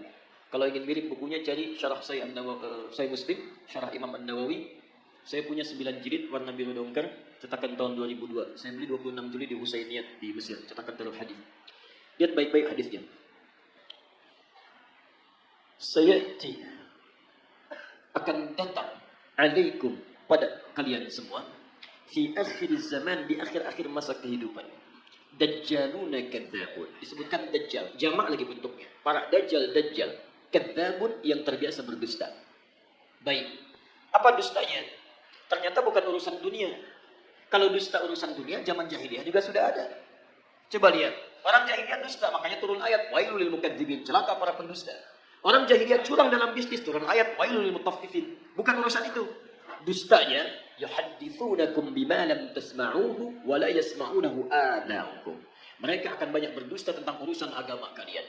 Mereka pandai bicara kepada kalian, menyampaikan sesuatu yang kelihatan benar, padahal itu begitu mengagetkan. Keluar dari tuntunan agama. Jangankan engkau yang kaget saat mendengarnya, orang dulu pun kalau ikut dengar, ikutan kaget. Ikutan kaget. Nah teman-teman, di antara makna Dajjal itu membuat fitnah. Fitnah yang mengeluarkan orang dari keyakinan kepada Allah Subhanahu wa taala. Nah, ada kata Allah, itu bukan bentuk Dajjal aslinya, tapi sifat-sifatnya. Baik, saya mau tanya pada Anda, kalau seseorang membuat kagum, membuat suatu dahsyat, bisa mempengaruhi, pintar atau bodoh? Pintar. Makanya ada yang menafsirkan hadisnya salah satunya orang-orang pintar. Tapi dengan kepintarannya dia bicara masalah-masalah agama, tapi tidak ada ilmu di dalamnya, malah mengeluarkan orang-orang dari keyakinan kepada Allah. Maka kalimatnya bisa membuat orang kaget. Jangankan orang itu, kata Nabi, orang dulu pun kalau dengar, itu akan ikutan kaget. Contoh. Quran surah kedua Al-Baqarah, ayat 204-207, paling kiri sebelah atas. وَمِنَ النَّاسِ مَنْ يُعْجِبُكَ قَوْلُهُ فِي الْحَيَاةِ الدُّنْيَا وَيُشْهِدُ اللَّهَ عَلَى مَا فِي قَلْبِهِ وَهُوَ أَلَدُّ الْخِصَامِ. Di antara manusia ada orang yang kalau bicara kata-katanya menarik, retorikanya cantik, kadang-kadang bawa ayat-ayat Allah, tapi hati-hati, mereka itu musuh yang paling jahat. Pernah dengar kalimat ini? Semua agama itu sama. Ya, sama. Menuju pada Tuhan yang satu. Mengajarkan pada kebaikan. Semua agama sama. Gak ada bedanya. Pernah dengar kalimat itu? Saya pertama dengar, kaget Pak. Bahkan waktu ada bukunya Fikih Lintas Agama, terus saya beli, saya lihat Allahu Akbar. Ulama caci maki, Imam Syafi'i caci maki, macam-macam caci maki. Ambil potongan ayat-ayat Quran. Saya pikir ini siapa ini orang? Begitu saya ingat hadis ini, saya baru sadar, Allahu Akbar. Kita bermohon kepada Allah kebaikan. Jangankan kita, kalau orang dulu termasuk jahiliyah dengar kalimat ini, ikutan kaget Pak. Saya kasih contoh begini. Dulu, beberapa utusan pemuka datang pada Nabi malam-malam. Kata mereka, ya Muhammad SAW, kita memang beda. Lihat kalimatnya, kita memang beda. Mereka sebodoh-bodohnya orang jahiliyah masih ngaku kita beda. Hanya perbedaan kita tidak harus menjadikan kita berselisih. Gini aja deh. Kami malam ini nyembah Tuhan kamu besok nyembah Tuhan kita. Setelah kalimat ini keluar, turun satu surah. Qul ya ayyuhal kafirun. Katakan, hei orang-orang kafir. Kafir itu dari kata kafar. Kafar diserap ke dalam bahasa Inggris di kafar. Ya, bahasa Inggris banyak yang mengambil dari bahasa Arab. Gula, sugar, dari sukar. Kopi, kafi. Kahwa, dari kahwa. Kucing, cat, dari kittun. Kittun, itu kucing rumahan. Ya, kittun, kalau kucing liar hurrah. Kecilnya Hurairah. Kittun, kucing rumahan. Diambil cat. Sekarang jadi kitty, kucing rumahan. Hello Kitty, jadi spray, jadi bantal, jadi macam-macam. Ya. Ting. Kebalikan. Kafar, ketutup. Yang tertutup. Orangnya kafir yang menutup diri. Jadi ini misalnya spidol. Tertutup begini, ini cover, ada cover, tertutup. Buku ada covernya, isinya tidak bisa kelihatan. Kalau saya sengaja menutup diri supaya tidak kelihatan, saya balik ke sini misalnya. Kelihatan saya, ada penampakan, ya kan? Nah ini kafir, orangnya kafir itu yang menutup diri. Sopan bahasanya. Makanya ketika orang Arab ini orang Arab fasih, paham bahasa Arab, berarti bahasa Arab, dipanggil kafir oleh Quran, mereka nggak marah. Kenapa? Bahasa sopan. Hei orang-orang yang masih menutup diri dari hidayah. Kami memang masih menutup diri kok. Maaf saya lompat sebentar. Maksud saya gini, zaman ini agak aneh sebetulnya. Ada orang Arab, asli Arab, paham bahasa Arab, paling fasih bahasa Arab. Disebut kafir, gak marah. Orang sekarang, bukan orang Arab, gak tahu bahasa Arab, gak fasih bahasa Arab, disebut kafir. Apa? Masya Allah. Kita masih lembut Pak. Kita tuh halus, Islam tuh halus. Ya. Jadi mohon maaf, antum tuh makhluk halus sebetulnya. Lembut baik, kata-katanya baik. Kalau antum kasar, antum bukan muslim antum. Makanya semua orang lain lembut. Kita pun kalimat-kalimatnya lembut, coba bandingkan. Saya punya koleksi beberapa kitab yang lain, tapi nggak perlu saya sebutkan. Di satu kitab, orang yang tidak sekeyakinan itu disebut dengan domba, tersesat lagi, domba-domba yang tersesat. Kita masih halus tuh, menggunakan kata kafir. Tapi ini perbandingan. Kalau tidak sepakat kita dialogkan ya. Dia jangan cepat marah. Jadi saya pulang dari sini jadi tersangka lagi. Nah, sekarang lihat. Kata orang jahiliyah ini, kita memang beda. Sejahiliyah-jahiliyahnya dia mengatakan kita beda. Kenapa ada orang pintar yang setelah keluar dari jahiliyah dia mengatakan semua agama sama? Itu kalau kedengaran orang jahiliyah ikutan kaget mereka. Sebodoh-bodohnya orang jahiliyah mengatakan kita beda. Makanya ketika risalah Islam datang, mereka merasa ini beda. Ada perbedaan, ada penolakan dari mereka karena berbeda. Orang sekarang tiba-tiba, Masya Allah, saya katakan kepada Anda, maaf ya, yang bilang semua agama sama, itu pintar atau bodoh? Yo, baik, gelarnya ada nggak? Mana ada orang bodoh punya gelar? Ya, S1, S2, S3, Masya Allah, sampai S-nya banyak, dingin, dan macam-macam. Belajar keluar dan sebagainya, tiba-tiba pulang-pulang, mengatakan semua agama sama. Baik, ini menunjukkan ada sesuatu yang salah di situ. Nah, sifat-sifat ini disebut oleh Nabi SAW, sesungguhnya sifat-sifat yang tidak baik, yang hanya dimiliki oleh Dajjal. Makanya pada orang-orang seperti ini, kita didorong oleh Al-Quran untuk bisa satu. Quran surah keempat ayat 140. Ingat, bukan mencela, bukan menghina, bukan macam-macam. Lihat ayat Quran. Waqad nazzala 'alaikum fil kitab. Telah tetap ketentuan dalam Al-Quran. Quran surah keempat ayat 140 paling kiri sebelah bawah. Awas ya, jangan dipotong kalimat saya. Saya tidak menyebut mereka dengan Dajjal. Awas, hati-hati. Nanti muncul tag di dalam YouTube misalnya, Ustaz Adi, Dajjal. Muncul ini. Tidak. Lihat, saya turunkan sampai yang terakhir. Lihat, Quran surah 4 ayat 140. Waqad nazzala 'alaikum fil kitab. Telah tetap ketentuan dalam Al-Quran. An idza sami'tum ayatillahi yukfaru biha wa yustahza'u biha. Kalau ada orang-orang yang mengingkari isi Al-Quran atau mengolok-olok isinya, ngolok-ngolok, mengingkari, macam-macam, membelok-belokkan dan sebagainya sampai ke level yang tadi. Lihat baik-baik. Fala taqudu ma'ahu. Satu, kata Quran, cukup jangan buang-buang energi untuk mencela, membuli dan sebagainya. Cukup tinggalkan mereka. Sudah. Antum terlalu buang energi antum yang mahal. Lebih baik kalimat antum dipakai baca Al-Quran. Tulisan antum tulis status yang baik-baik daripada merespon mereka. Gak ada kerjaan. Jangan kasih panggung kata Al-Quran. Ceramah gak usah diundang. Bukunya gak usah dibaca. Radio gak usah didengar. Gak usah didengar. Isolasi dulu. Dan hebatnya, Al-Quran memberikan sikap demikian. Bukan untuk merendahkan yang dimaksudkan. Supaya dia sadar. Saking sayangnya Allah. Hatta yakhudu fi haditsin ghairi. Sampai dia sadar bahwa dia isolasi orang lain itu. Karena ada yang menyimpang dari dirinya. Saking sayangnya Allah, tetap diberikan hidayah. Cuma mau ngambil atau enggak. Sampai dia tobat, kata-katanya baik, baru kita kemudian ambil kebaikan-kebaikan darinya. Jadi kalau ada yang demikian disebut oleh Nabi sebagai sifat-sifat Dajjal, sifat itu harus kita keluarkan kalau kita sayang dengan saudara kita doakan dia, tapi tinggalkan semua hal yang terkait dengan dia. Tinggalkan. Innakum idzam mithluhum. Kalau antum ikuti mereka, dengarkan pernyataannya, ikut kelasnya, baca bukunya, lama-lama antum seperti mereka juga nantinya. Sholat gak dikerjakan. Azan di tempat ibadah orang lain. Tiba-tiba belajarnya ke tempat yang aneh. Negara kita itu menjamin kemerdekaan tiap-tiap penduduk. Beribadah kita harus hormat yang lain. Cuma di Islam gak boleh ada kaidah. Jangan paksa. Quran surah 2 ayat 256. Paling kiri sebelah bawah. La ikraha fid din. Antum gak boleh paksa orang lain pindah agama. Gak boleh. Dosa. Kita tanamkan yang baik-baik.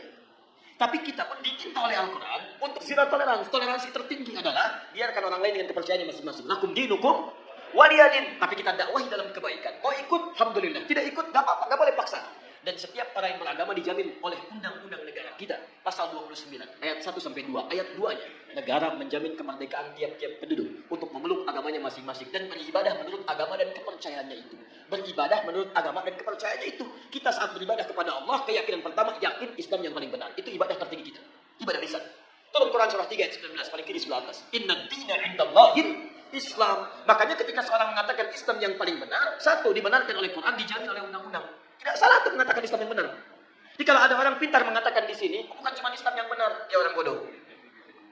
Dia orang bodoh. Kalau dia muslim ya, kalau dia muslim, dia orang bodoh. Kenapa? Satu, dia tidak mengerti Al-Quran. Yang kedua, dia melanggar undang-undang. Kenapa antum melarang seorang muslim untuk meyakini itu yang benar? Kita pun nggak boleh paksa kalau orang Kristen mengatakan Kristen yang benar. Hindu mengatakan Hindu yang benar, itu keyakinan dia. Tugas kita cuma berdakwah, menyampaikan risalah. Mana di antara kebenaran itu yang menuju kepada Tuhan yang paling benar? Sampaikan kebaikan. Tapi ketika seseorang muslim mengatakan cuma Islam yang benar dan dipersoalkan itu, artinya satu, dia tidak mengerti Al-Quran, yang kedua dia melanggar undang-undang. Dan yang paling dahsyat disebut oleh Al-Quran, kalau antum ikutan yang seperti itu, lama-lama iman antum luntur, antum hilang kemudian keimanan kepada Allah Subhanahu wa taala. Orang seperti itu disebut oleh Quran langsung dengan munafik dan akan masuk neraka jahanam yang pertama kali. Jadi penghuni neraka jahanam bukan orang kafir pertama kali, orang munafik. Lihat ayat ujungnya. Innallaha jami'ul munafiqin wal kafirin fi jahannam jami'an. Maka Allah akan himpun orang munafik ini bersama orang kafir di neraka jahanam. Munafik disebut dulu, baru orang kafir, neraka jahanam. Ya, maaf ya, kalau urusan akidah saya tegas ya. Saya tidak ingin ada sahabat-sahabat saya, saudara saya kemudian terperosok dalam keburukan. Karena itu kalau ada yang menyimpang seperti itu, jangan dulu kita, kalimat yang tidak bagus, tidak, kita doakan. Isolasi, arahkan pada kebaikan. Dia ikut, alhamdulillah. Tidak ikut, biarkan. Itu yang terbaik. Jelas ya? Halo, kenapa tekan begini? 7 menit lagi. Waalaikumsalam warahmatullahi wabarakatuh. Ustaz, ada seorang perempuan yang pernah menikah, tapi akhirnya dia bercerai. alias dia janda. Kemudian dia menikah lagi, tapi kawin lari. Capek. Orang menikah itu diam apa? Dikawin sambil lari, bingung saya. Tidak disyariatkan kawin lari itu. Penghulunya juga bingung. Saya nikahkan engkau, Masya Allah. Saya terima nikahnya. Ada-ada aja. Kadang-kadang manusia itu dikasih yang nyaman, pilih yang susah. Dan dia dinikahkan oleh orang lain, sedangkan wali sahnya masih ada. Bagaimana hukum menikah seperti itu? Baik. Teman-teman sekalian, pernikahan itu diikat oleh beberapa ketentuan. Ketentuan-ketentuan dimaksud ada yang menjadi rukun. Di antara rukun-rukun itu, pertama ada yang menikahnya, laki-laki, perempuan. Jadi kalau menikahnya itu laki-laki, perempuan jelas tidak sah pernikahannya. Kedua, ada wali nikah. Wali nikah itu bagi yang masih gadis itu mutlak, bagian terdekat dari dirinya. Orang tua, ayah masih ada. Kalau ada itu ayah. Ini ada kerabat terdekatnya, pamannya, kakaknya, atau adiknya, atau yang paling dekat. Dan wali ini fungsinya bukan hanya menikahkan, tapi menjadi jalur konsultasi jika ada hal-hal terjadi di rumah tangganya. Karena itu wali akan memberikan perlindungan pada perempuan supaya berpikirnya matang. Quran surah kedua ayat 221, paling kanan sebelah atas. Wala tunkihul musyrikin, wala tunkihul musyrikati hatta yu'minna. Jangan kamu laki-laki menikah dengan perempuan musyrik sampai mereka beriman. Wala amatun mu'minatun khairum min musyrikati walau a'jabatkum. Perempuan mukmin yang biasa-biasa saja lebih baik dibandingkan dengan musyrik walaupun dia memikat hati. Wala tunkihul musyrikina hatta yu'minu. Lihat kalimatnya. Kalau menuju pada laki-laki, kata Quran jangan menikah. Tapi untuk perempuan, jangan nikahkan anak perempuanmu. Wala tunkihul musyrikin, jangan nikahkan anak perempuanmu kepada pria musyrik. Jadi yang dituju itu walinya. Ayat ini tegas kata para ulama menunjukkan bahwa jika ada perempuan, gadis, ya ini gadis belum masuk ke janda, gadis khususnya akan menikah, maka tidak sah pernikahannya sebelum kemudian dia diputuskan oleh walinya. Putuskan itu maksudnya bukan memutuskan pernikahan dan sebagainya, membimbing pernikahan dia menjadi wali darinya. Jadi tidak boleh dia menikahkan dirinya sendiri. Supaya dijaga kehormatannya, dijaga dia, dan apa fungsi terbaiknya? Quran surah keempat ayat 35, paling kiri di pertengahan. Wa in khiftum shiqaqa bainihima fab'athu hakaman min ahlihi wa hakaman min ahliha.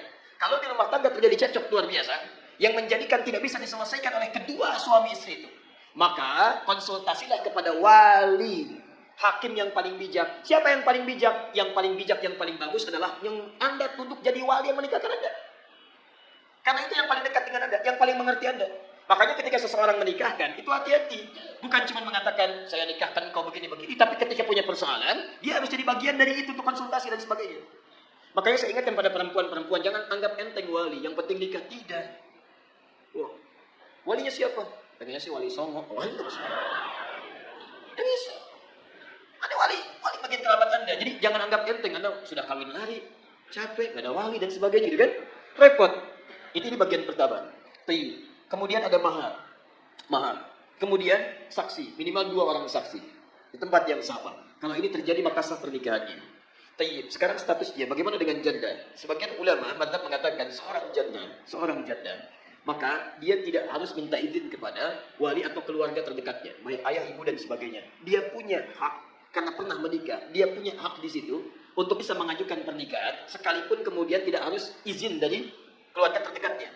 Tapi tetap pengetahuan dengan kerabatnya, wali dan sebagainya itu harus ada. Komunikasi, kebaikan-kebaikan dan sebagainya. Kenapa? Karena khitabun nikah, perintah pernikahan itu tujuan utamanya melahirkan sakinah. Quran surah ke-30 ayat 21. Wa min ayati an khalaqa lakum min anfusikum azwajan litaskunu ilaiha. Orang menikah itu supaya tenang, bukan supaya gelisah. Jadi kalau antum belum menikah dia sudah gelisah, ada yang salah dalam cara menikah antum. Bagaimana antum bisa menikah dengan tenang kalau cara nikahnya dia menimbulkan kegelisahan? Makanya sekalipun para perempuan yang sudah pernah menikah punya hak misalnya secara pribadinya untuk dia bisa menikah dengan yang dia pilih, tapi tetap tidak mengurangi 2 hal. Dia harus berkonsultasi, dia tanyakan, dan dia minta perwalian. Jadi tidak menggugurkan hak walinya. Cuma dia punya hak untuk menikah, mengajukan pernikahan, tapi tetap tidak menggugurkan hak walinya. Dia harus dinikahkan oleh orang lain. Siapa itu? Kalau ada kerabat terdekat, ambil kerabat terdekat. Kalau kemudian kerabat terdekat tidak ada, maka silakan cari wali-wali hakim yang bisa mewakilinya dari KUA atau yang lain-lainnya. Tapi maaf sekali lagi, kalau terjadi pernikahan yang seperti tadi, nikahnya sah kalau rukunnya terpenuhi, tapi dia bermaksiat kepada Allah Subhanahu wa taala. Nikahnya sah, tapi dia bermaksiat kepada Allah Subhanahu wa taala. Baik, dan saran saya sederhana. Datangi orang tuanya, datangi kerabatnya, ya kemudian minta restunya, minta maafnya, dan mohonkan ampun kepada Allah Subhanahu wa taala dalam kebaikan. Tapi ada kasus yang dibenarkan pernikahan seperti itu jika memang kondisi dari wali terdekatnya satu menjauhkan dia dari Allah Subhanahu wa taala. Ada ancaman yang membahayakan bagi agama dan kepercayaannya. Misal, dia beda agama, seorang anak. Kemudian ketika dia pindah agama, dia mau menikah, diancam oleh orang tuanya. Kalau kamu kemudian mau saya jadi walinya, kamu harus kembali kepada agama kamu. Kalau tidak, kamu begini, akan menghadapi siksa. Maka dia boleh meninggalkan itu, kemudian dia menikah dengan apa yang dia pilih dan menjadikan yang lain sebagai walinya. Misal ustadz tertentu, atau dari KUA atau sebagainya. Saya tidak tahu kasus spesifiknya yang mana ini yang dimaksudkan. Tapi kalau misalnya, mohon maaf, yang dimaksudkan yang pertama, maka saran saya, supaya bisa kembali kepada walinya, kemudian dia meminta maaf dan bersama-sama beristighfar kepada Allah Subhanahu wa taala. Kalau nikahnya sah, sepanjang rukunnya terpenuhi. Tapi sekali lagi dia bermaksiat kepada Allah Subhanahu wa taala. Dan ingat di rumah tangga, hadis Al-Bukhari, buka di Al-Adabul Mufrad, paling kanan sebelah bawah, ridha di rumah tangga jika orang tua masih ada, salah satunya ditentukan oleh ridhonya orang tua. Ridhallahi fi ridhal walidi wa sakhtullahi fi sakhtil walid. Allah taala a'lam bissawab. Bolehkah bermanja-manja dengan Allah? Terakhir. Apa yang dimaksud bermanja-manja? Kalau yang dimaksud bermanja-manja dalam urusan positif, misal manja-manja dalam urusan ibadah, sangat dibolehkan. Misal tahajud, ya ditingkatkan. Bahkan selevel Utsman bin Affan radhiyallahu taala anhu, menantu Nabi, orang paling kaya, asetnya ada sampai hari ini, menikah dengan dua putri Nabi, satu meninggal, satu nikah lagi dengan satunya lagi. Kemudian orang paling pemalu, kata Nabi, malaikat Jibril malu melihat Utsman radhiyallahu taala anhu. Tapi masya Allah, kekayaan, status yang tinggi di surga bersama Nabi tidak mengurangi kemuliaan beliau di hadapan Allah Subhanahu wa taala. Kata Imam An-Nawawi dalam kitabnya At-Tibyan fi Adab Hamalatul Quran, cetakan dari Kutub Al-Islamiyah warna merah marun halaman 38, paragraf pertama, baris 1 sampai 2 paling kanan sebelah atas. Kata Imam An-Nawawi, kalau malam-malam bermanja-manja dalam tahajudnya sampai bisa tahajud khatam Al-Quran. Khatam Al-Quran. Sahabat Nabi dekat dengan Nabi menikah dengan dua putri Nabi. Paling pemalu, malaikat Jibril turun malu kepada Utsman. Tahajudnya bermanja-manja sampai khatam Al-Quran. Antum sahabat Nabi bukan, dekat dengan Nabi bukan, tidak menikah dengan putri Nabi. Kekayaan antum tidak sekaya Utsman. Malaikat turun tidak malu melihat antum. Masya Allah. Coba lihat tahajud antum. Baca Al-Quran. Lihat sahabat-sahabat Nabi. Ya, ada yang lain. Bisa Abdullah bin Mas'ud ketika baca Quran bermanja-manja dengan bacaan Qurannya. Sampai ketika nikmat dia baca Quran, malaikat turun, bergerak angin, tiup kencang badai. Tiba-tiba Masya Allah. Beliau diam, baca, gerak lagi. Bingung, datang pada Nabi, diadukan. Atan Nabi SAW. Apa kata Nabi? Atadri tahukah engkau, ya Abdullah, ketika engkau sedang baca Al-Quran, saking bagusnya bacaan Quranmu, turun malaikat ingin mendengarkan bacaan Quran. Banyak yang turun, banyak turun. Masya Allah. Bermanja-manja dengan bacaan Al-Qurannya. Karena itu seperti Abdullah bin Mas'ud, cuma satu di muka bumi. Bayangkan kalau semedan, baca Quran seperti Abdullah bin Mas'ud. Hancur semua medan ini. Itu malaikat. Makanya saat antum baca Quran, gak ada yang turun malaikat. Coba dicatatkan pahala antum insyaAllah. Jadi silahkan bermanja-manja dalam urusan positif, tapi manja-manja dalam maksiat itu yang kita jauhi. Di maksiat antum jauhi. Allah tidak sukai.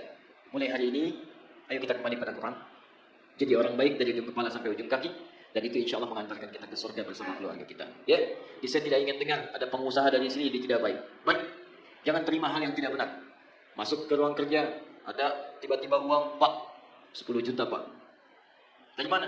Ya untuk Bapak lah. Maaf, tangan saya sudah baik. Jari tahiyat saya tidak akan pernah menerima maksiat. Amin. Masya Allah. Pak 100 juta Pak. Ya saya istighfar dulu. Masya Allah gitu. Semua baik. Cukup ya? Ya, sudah jam 8 ini ya. Ada hak dari ustaz-ustaz lain untuk meneruskan. Saya kira saya cukupkan dulu teman-teman sekalian. Saya mau infokan barangkali satu, saya bersyukur pada Allah dengan kehadiran kita semua. Dan tolong tunjukkan keteladanan Islam yang baik. Pulang dari sini tertib yang rapi. Jangan ganggu orang-orang lainnya. Bantu dari para pemerintahan ya, dari polisi, dari TNI macam-macam supaya kerja mereka juga kita ringankan. Itu sedekah dalam kebaikan kita. Yang kedua, saya berpesan, ayo kita berubah. Boleh hari ini jadi lebih baik insyaallah. Ya, karena itu siapapun ustaz yang mengajarkan kebaikan, ambil ilmunya. Kalau ada yang tidak mendekatkan pada Allah, tinggalkan. Termasuk saya. Kalau apa yang saya sampaikan tidak membuat anda dekat dengan Allah, tinggalkan saya. Ambil pendapat ustaz-ustaz lain lebih baik. Dan tinggalkan segala perselisihan dan sebagainya, karena itu tidak akan meningkatkan status derajat antum kebaikan di hadapan Allah Subhanahu wa taala. Ambil ilmu ustaz lain, dapatkan kebaikannya dan tinggalkan segala yang buruk. Insyaallah antum lebih dekat dengan Allah Subhanahu wa taala. Ustaz, Waalaikumsalam warahmatullahi wabarakatuh. Oh, ini pertanyaan untuk Ustaz Khalid, kenapa disampaikan kepada saya? Assalamualaikum Ustaz Khalid ya. Khair insyaallah. Saya titipkan jawaban ke Ustaz Khalid ya. Saya kasih pandangan saya, nanti silakan ditanyakan kembali. Apa hukum jika kita mengambil, bukan kita mungkin Anda yang saya tidak ikutan. Apa hukum jika kita mengambil buah yang di depan pohon tetangga, yang pohon dan buahnya ada di luar pagar tetangga? Nah, Anda masih sempat kepikiran itu ya, luar biasa. Teman-teman sekalian, begini. Yang pertama, bagi pemilik pohonnya, jika Anda yang di luar, pertama begini. Pertama, hukum fikih. Saya ulang, hukum fikih. Bagi tumbuhan, ingat hanya tumbuhan saja. Bagi tumbuhan yang tumbuh di pekarangan kita, tapi buahnya merambat kemudian keluar area pekarangan kita. Misal, Anda punya rambutan di musim rambutan sekarang. Di pekarangan Anda ini, tiba-tiba pohonnya itu rantingnya bisa memanjang keluar begini. Dan buahnya itu keluar pekarangan Anda, ke jalan misalnya jalan utama atau ke pekarangan orang. Maka ingat buah yang keluar ini, yang keluar, ranting yang buahnya keluar, itu dalam fikih disebut dengan hakun mushtarak, hak bersama antara Anda dengan yang pengguna di luar pekarangan Anda. Kalau itu kemudian ke jalan umum, maka buah itu pun menjadi konsumsi umum. Yang kalau orang ingin mengambilnya, Anda tidak boleh mencegahnya. Itu dalam fikih Islam.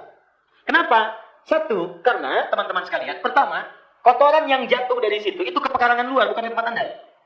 Jangan membiarkan orang cuma ke bagian kotorannya saja. Ya, walaupun kotoran itu Anda ambil kembali, daun ini apalagi Anda biarkan. Itu kan yang punya hak, itu kan Anda dari pohonnya. Cuma bagian dari buah, bagian dari kemudian daun-daun yang kering dan sebagainya, jatuhnya keluar ke wilayah luar Anda. Jadi jangan biarkan orang lain mendapatkan sampahnya sementara Anda mengambil pohonnya atau buahnya. Ya. Yang kedua, ingat baik-baik, Anda memiliki pohon, tapi kan yang lihat buahnya itu kebanyakan orang. Karena buah itu melewati wilayah Anda. Lihat sini, pernah ada kasus begini. Ini rumah orang, ini ada temboknya. Tiba-tiba pohonnya ini, buah jambu, dulu pernah saya saksikan waktu kecil. Ini buahnya melewati temboknya, begini. Dan persis ke rumah orang, jadi kalau orang buka pintunya, yang kelihatan tuh buah jambu. Sementara yang punya jambu kalau buka, ngelihat cuma pohonnya aja, pohon dengan daun. Buah ke sini. Anda bayangkan, tiap hari yang nggak punya pohon, yang kelihatan buah. Dan nggak pernah Anda bagi. Maka Nabi katakan dengan sangat adil, itu hakkan mushtarak, hak bersama. Cuma adabnya, kita bicara adab. Ada adab pemilik pohon, ada adab yang nggak punya pohon. Ada pemilik pohon sebelum tetangga itu meminta, maka Anda sampaikan kepadanya dengan kalimat-kalimat yang baik. Anda sampaikan, Pak, Ibu, ini memang pohon rambutan. Betul punya Bapak kan? Iya, pohonnya punya saya. Tapi kan buahnya ke tempat Ibu dan Bapak. Nah ini, kalau Bapak Ibu inginkan, ambil aja. Gak usah minta izin sama saya. Silahkan ambil. Itu hak Bapak juga. Itu hukum dari mana? Rasulullah yang mengajarkan saya seperti itu. Allah yang memberikan prinsip. Kalau saya kan cuma lihat pohonnya, Bapak Ibu lihat buahnya. Kalau pengen ambil aja. Ya, Masya Allah. Begitu kalimat itu disampaikan. Apalagi tetangga Anda non-Muslim. Itu luar biasa. Besok-besok kalau dia belum tahu hukum, ayam Anda main ke rumah dia. Dia belum tahu hukum, itu yang celaka. Ya. Makanya saya katakan dari awal, ini khusus untuk pohon saja, tidak yang lain. Paham ya? Nah, ini sampaikan sebelum dia melihatnya. Yang kedua, adab Anda tetangganya. Kemudian juga, maaf terkait dengan pemiliknya, datangi. Pak, ini mohon izin. Ya, pohon rambutan Bapak, itu buahnya masuk pekarangan saya.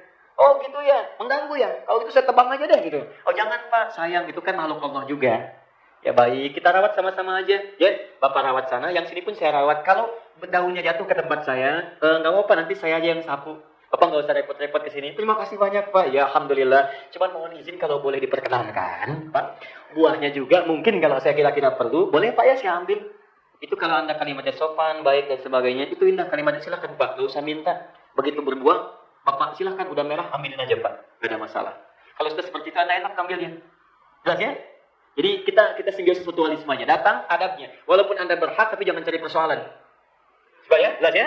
Walaupun Anda berhak, tapi tidak mencari persoalan. Secara syariat itu dibenarkan. Tapi secara hukum positif, itu bisa bermasalah. Kalau Anda tidak bilang terlebih dahulu. Ya, itu bisa tersangka Anda setelah itu.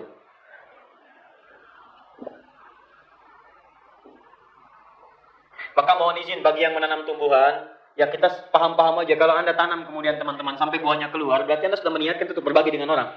Dan jangan marah kalau ada orang ngambil. Ya, jelas ya? Ya kalau mau tanam di tempat Anda, pekarangan Anda. Jangan biarkan keluar. Begitu keluar, tutupin. Ayo tarik tuh dahan pohon. Sudah. Oh ini duluan tadi. Saling memberi hadiah itu baik di antara tetangga. Bagaimana dengan rekan kerja di kantor? Mengingat dalam dunia kerja, apalagi karyawan, negeri dilarang untuk saling memberi hadiah, gratifikasi. Ya, kalau sifatnya teman-teman ada larangan semacam ini, Anda patuhi aja. Patuhi ya, yang sifatnya dilarang. Tapi gratifikasi kan bisa dilaporkan. Bukan dilarang memberi. Ketika diberikan, Anda kasih laporan. Ya, ada pemberian, laporkan. Kalau secara hukum boleh diterima, silahkan. Kalau tidak, ya tidak. Kan ada di antara pejabat dan yang lain menerima itu. Ya, kemudian ketika diterima dilaporkan ini ada pemberian ini, dicatat benar nggak secara hukum. Kalau tidak kembalikan ya kembalikan. Kalau diterima itu selesai urusannya. Sangat ringan. Ya, kalau kemudian secara hukum diperkenankan, maaf kalau dalam Islam itu silakan aja sepanjang yang diberikan halal dan baik. Silakan berbagi, silakan hadirkan kemuliaan, hadirkan kesenangan, silakan. Tapi kalau ada kemudian indikasi dengan pemberian itu ada motif-motif lain, itu pun jangankan sekarang, dari zaman Nabi itu pun harus dilaporkan. Contoh, Nabi SAW itu pernah kedatangan sahabat. Mereka sedang jalan-jalan dipanggil oleh seorang dari utusan kepala suku. Misalnya lewat tempat itu, kepala sukunya tersengat kalajengking. Ya, kalajengking Arab Anda bayangkan pada saat itu. Jadi setelah mereka lewat, terkena kalajengking, nggak sembuh-sembuh. Tabib didatangkan. Disusul itu rombongan sahabat itu. Tadinya diacukan. Begitu kemudian nggak ada yang bisa menyembuhkan, disusul. Saat disusul itu kemudian mereka ditanya, siapa yang bisa menyembuhkan? Ketua suku kami sakit. Satu di antara mereka mengangkat tangan mengatakan, insya Allah. Bukan mengatakan saya yang menyembuhkan, tapi insya Allah. Jika Allah berkehendak. Maka dibantu. Dibacakan Al-Fatihah. Sekali baca, nggak ada yang lainnya. Dibacakan, sembuh pada saat itu. Begitu sembuh, diberikanlah hadiah banyak kambing. Saat diberikan itulah kemudian apa yang paling menarik? Mereka nggak makan langsung kambingnya. Dibawa ke Nabi untuk dilaporkan. Khawatir gratifikasi dari ayat Quran. Dibawa tuh. Dilaporkan ke Nabi, ya Rasulullah, tadi kami ada kejadian begini. Kemudian diberikan hadiah kambing. Apakah hadiah ini halal kami makan? Itu menarik tuh. Kami diminta bantu begini. Kami kemudian bacakan ayat-ayat Quran seperti ini. Lalu setelah itu sembuh, diberikanlah hadiah kambing. Apakah halal kami makan ini? Luar biasa. Apa kata Nabi? Tahu dari mana kalian? Kalau itu bisa digunakan sebagai ruqyah. Itu halal. Ayo silakan makan. Dan berikan bagian kepada saya. Maksud Nabi itu, ayo kita nikmati bersama untuk mencontohkan bahwa itu boleh. Takutnya kalau Nabi nggak makan, takut ini benar-benar belum halal. Paham ya? Maka Nabi kemudian menikmati itu bersama mereka untuk menunjukkan itu boleh. Jelas sampai sini? Nah, kalau kemudian teman-teman sekalian, ini menunjukkan dalam hukum itu, jika Anda diberi hadiah karena pekerjaan dan sebagainya, kalau itu tidak ada motif-motif untuk melapangkan itu, memudahkan, atau motif yang lain yang tidak dibenarkan secara hukum, maka kalau Anda kerjakan dengan benar, boleh Anda menerima itu. Misal dikasih bonus, oleh konsumen dikasih ini, kasih itu. Tidak ada tujuan yang lain. Diberikan aja, dan legal secara hukum, maka terima, sah. Tapi kalau Anda memberikan untuk orang dengan tujuan supaya proyek dimudahkan, dapat jalan-jalan keringanan di situ, maka itu yang dilarang. Ya, maka ar-rashi wal murtashi finnar, yang nyogok dengan yang disogok dua-duanya ke neraka. Paham? Ya, saya kira 5 menit lagi saya coba jawab. Waalaikumsalam warahmatullahi wabarakatuh. Ustaz, yang mana yang harus didahulukan ketika kita sedang dalam perjalanan di jalan tol dan kita tidak menemukan rest area, sementara waktu subuh sudah mepet jam 6 misalnya. Jam 6 bukan waktu subuh, Bu. Udah lewat subuh. Baik. Kalau jam 6 misalnya baru ketemu rest area, apakah tetap dikerjakan 2 rakaat sebelum sholat subuh atau langsung sholat subuh? Maka yang seperti ini lihat sifat berkendaraannya. Di mana teman-teman menunaikan sholatnya? Apakah di motor? Apakah di mobil? Yang mobilnya itu dalam posisi apa? Kalau Anda sedang menyetir, misalnya nyetir, kan nggak mustahil juga ada kemudian sholat di dalam mobil sebenarnya sedang menyetir. Karena ada sekarang yang kreatif, saat kemacetan itu saya takbir. Ya, saat kemacetan itu kemudian saya takbir aja. Tiba-tiba ketika jalan sedikit lagi, sami Allahu liman hamidah, pegang setir, injak lagi, jalan lagi, rem lagi, nggak usah memaksakan diri. Nggak usah memaksakan diri. Kalau Anda memungkinkan tayamum, dalam posisi yang bisa menunaikan sholat di kendaraan, silakan tunaikan sholat di kendaraan. Sekarang lebih banyak, bisa di kereta api, bisa di bis, bisa kemudian di pesawat, silakan tunaikan. Bagaimana caranya? Kalau umum, tayamum. Dalilnya Quran surah kelima ayat ke-6, paling kiri sebelah atas. Ya fa'ilam tajidu ma'a fatayammamu sa'idan thayyiban. Kalau Anda nggak mendapatkan air, tiba waktu sholat, Anda pengen sholat. Dan Anda sedang di mana posisinya? Nggak bisa menemukan air. Itu kan diposisikan salah sekali kendaraan. Maka silakan tayamum. Apa tayamumnya? Bukan tanah, tapi debu. Debu itu pasti akan ditemukan dimanapun. Tapi yang menempel di tempat yang baik. Sa'idan thayyiban, menempel di tempat yang baik. Karena debu pun bisa menempel di mana saja. Debunya yang paling sunnah, Ustaz, yang nampak debu di knalpot, di genean. Enggak, jangan.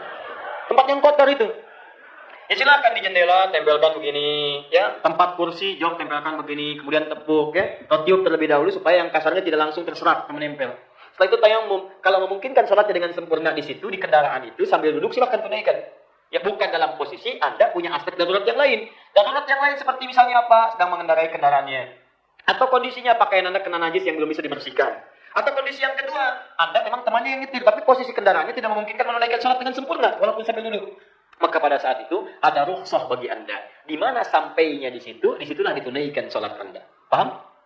Jelas insyaAllah? Baik. Jadi kalau bisa tunaikan di kendaraan, silakan tunaikan di kendaraan. Kalau dalam fikih Asy-Syafi'i ada tambahan. Di kendaraan itu ditunaikan sebagai takriman, ya, di tauqit sholat. sebagai penghormatan kepada tibanya waktu sholat. Begitu tiba lagi di tempat yang Anda tenang, Anda tunaikan lagi sholatnya untuk mengulang yang tadi. Itu di fikih Syafi'i.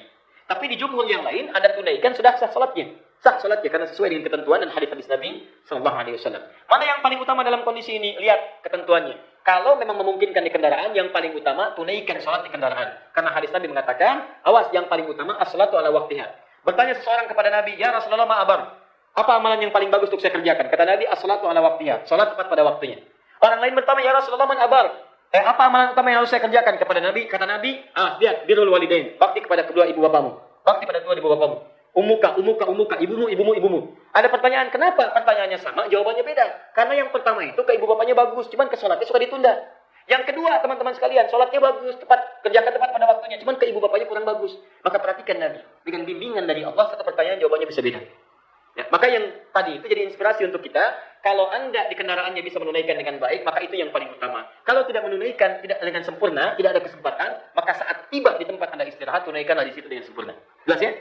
Baik, ingat kaidahnya, ad-daruratu tubihul mahdharat. Hal yang darurat membolehkan yang dilarang. Bahkan yang halal itu bisa berubah jadi haram, yang haram bisa berubah jadi halal dalam kondisi yang sangat darurat.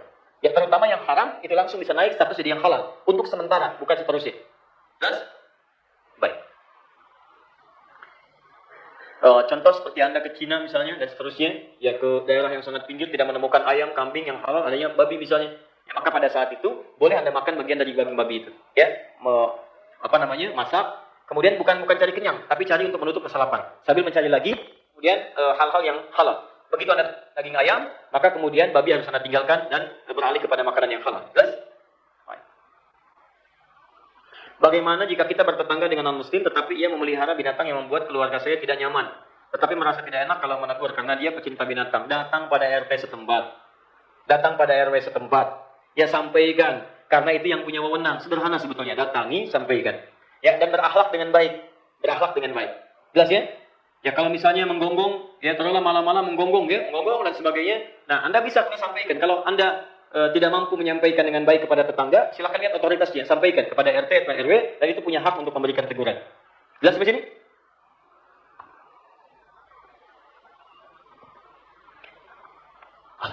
Tapi kadang-kadang ada yang juga ingin memberikan pelajaran serupa, ya.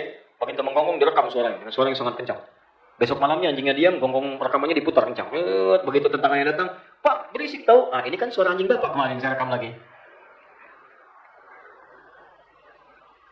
Saya tinggal di apartemen yang bahkan jarang saling mengenal tetangga sebelah. Bagaimana dan adab apa yang harus saya lakukan mengenai hal ini ya Ustaz? Ya kenalan. Selesai.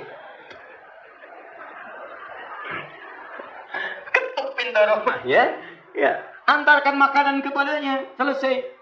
Bukankah hadis mengatakan jika Anda masak makanan baunya sampai ke tetangga Anda, bagi dia walaupun cuma pintar hafal kuahnya. Ya kan? Masak makanan, kalau ingin kenalan, ketuk pintunya, begitu dibuka. Maaf Pak, Ibu, ini saya ada sedikit makanan, barangkali bisa mencicipi. Oh iya, mohon maaf ya, selama ini kita belum kenalan. Kenalan. Ya, tak kenal maka ta'aruf. Bukan setiap kenal harus sayang. Ibu kenal dengan suami tetangga, masa harus sayang? Tak kenal maka ta'aruf. Dalilnya Quran surah ke-49 ayat 13. Ya ayuhan nasu inna khalaqakum min dzakarin wa untha wa ja'alnakum syu'uban wa qabaila lita'arafu. Hai manusia, saya jadikan kalian laki-laki perempuan, bertetangga, RT, RW, bahkan juga sukunya beda-beda. Apa tujuannya? Lita'arafu, supaya saling kenalan. Dengan kenalan itu saling membantu, wujudkan kebaikan. Yang paling mulia itu yang paling meningkat takwanya. Apa di antara mana takwa? Berbagi. Dari mana dalilnya? Quran surah ketiga ayat 133 sampai 134. Orang yang berbagi itu sedang berbagi. Alladzina yunfikuna fis sarai wad dharra. Kalau bertetangga saling berbagi. Wal kadziminal ghaidha, jangan saling marah-marahan. Wal afina 'anil nas, kalau punya salah cepat saling memaafkan. Kalau ada yang seperti itu, maka tempatnya diberikan surga seluas langit dan bumi. Orang yang hatinya lapang diberikan surga seluas lebih daripada lapangan. Ustaz, ana mau nanya. Taib, ana mau jawab. Mengenai sholat sunnah. Yang bagus sholat sunnah dikerjakan di masjid atau di rumah. Lalu ke masjid. Misal, sholat sunnah 2 rakaat sebelum subuh. Baiknya di rumah atau di masjid. Teman-teman, ini yang paling penting. Silakan cek hadis-hadis Nabi SAW tentang 2 rakaat sebelum subuh ini. Nabi itu umumnya mengerjakan sholat sunnahnya selalu di rumah. Umumnya dikerjakan selalu di rumah. Ya, jelas ya? Baik. Nah, pertanyaannya belum selesai. Awas, belum selesai. Awas, hati-hati, hati-hati. Dalam syarah Sahih Al-Bukhari, Fathul Bari. Awas, pelan-pelan. Maka diterangkan kemudian oleh Ibnu Hajar Al-Asqalani, lihat hadisnya. Kenapa Nabi menunaikan salat sunnahnya di rumah? Kata beliau, "Idza kana baitu qariban minal masjid." Maksudnya adalah rumah Nabi itu kan dekat dengan masjid, nempel ke masjid. Bahkan sekarang di area masjid. Maka jika rumah Anda kemudian dekat dengan area masjid, maka lebih baik tunaikan salat sunnahnya di rumah. Supaya di rumah itu banyak tempat sujudnya, banyak zikirnya, banyak pahalanya. Tempat di rumah yang sering digunakan sebagai zikir, tempat sujud, tempat salat, nanti tempat itu pertama akan sering didatangi oleh malaikat. Malaikat rahmat. Yaitu ada di Quran surah kedua 98 namanya Mikail. Datang dia. Yang kedua, tempat itu akan menjadi saksi di hari kiamat bahwa dia pernah dipakai ibadah oleh Anda. Jelas ya? Tapi kalau rumah Anda jauh dari masjid dan berniat menunaikan subuh di tempat yang jauh itu, maka Anda tunaikan pada saat itu salat sunnahnya di masjid. Anda orang Kelapa Gading, ingin ikut kajian misalnya di Bekasi. Kajiannya subuh, salat sunnahnya di sini, salat subuhnya di sana. Kapan nyampe-nya, Ferguson?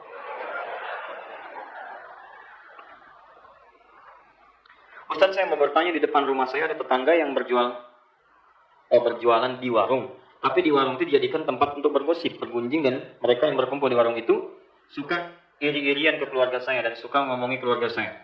Apakah saya dan keluarga dosa apabila menjauhi tetangga seperti itu? Teman-teman sekalian, gini. Ingat, keburukan jangan dibalas dengan yang buruk lagi. Kebaikan balas dengan yang baik, keburukan balas dengan yang baik. Maka lihat cara melihatnya, jangan pakai selalu dengan akal. Lihat sini. Jika ada seseorang yang berbuat zalim kepada Anda, maka kaidahnya langsung mengatakan, lihat gini, kebaikan orang itu pindah kepada Anda. Kalau dia nggak punya kebaikan, nggak punya pahala, maka keburukan Anda ditransfer kepada dia. Itu rumusnya di hadis Muslim. Bisa.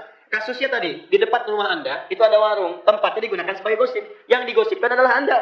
Maka saat Anda digosipkan itu dosa-dosa dia, teman-teman sekalian, bertambah. Pahala dia dipindahkan kepada Anda, pahala Anda kemudian bertahan nambah banyak. Kalau dia nggak punya pahala lagi, dosa Anda ditarik sama dia. Nah, yang kedua, ini masih di dunia. Yang kedua, setiap dibicarakan, baru namanya disebutkan, itu langsung pindah pahalanya. Dosa orang itu ditarik.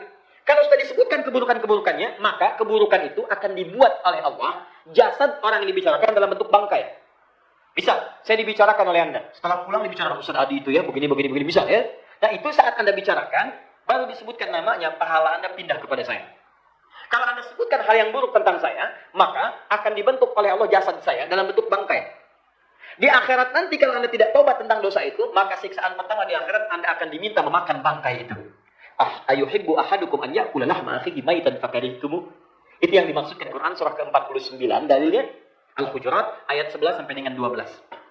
Awas hati-hati. Wala yaktab ba'dukum ba'dha. Jangan saling bergosip, jangan saling hati-hati menggunjingkan orang lain. Ayuhibbu ahadukum an ya'kula lahma akhihi maitan fakarihtumu. Apa mau nanti saya sediakan mayit saudara yang dibincangkan itu, yang digunjingkan itu, pada hari kiamat saya minta makan oleh Anda sedangkan Anda tidak menyukainya.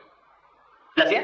Maka kalau mau gosip, pikir-pikir dulu. Kalau Anda digosipkan oleh orang lain, dan Anda tahu tentang itu, teman-teman sekalian, maka apa yang harus Anda lakukan pertama kali? Pertama, mendoakan orang itu. Supaya Allah bimbing dia, agar menghindari perbuatan buruk yang serupa. Doanya panjatkan di waktu-waktu mustajab dalam tahajud. Sebut namanya. Jangan minta diteruskan. Ya Allah terima kasih kau kirimkan pahala kepada saya lewat orang-orang yang gosip itu. Biarin aja ya Allah, terus aja mereka gosip. Ya Allah, tambahkan pahalanya ke saya, kurangi dosa-dosa saya ya Allah, biar diambil oleh mereka. Terus begitu lewat di depan mereka, dikasih tahu lagi, terima kasih ya gosip aja kemarin, dosa saya udah diambil sama kalian. Nambah dosa.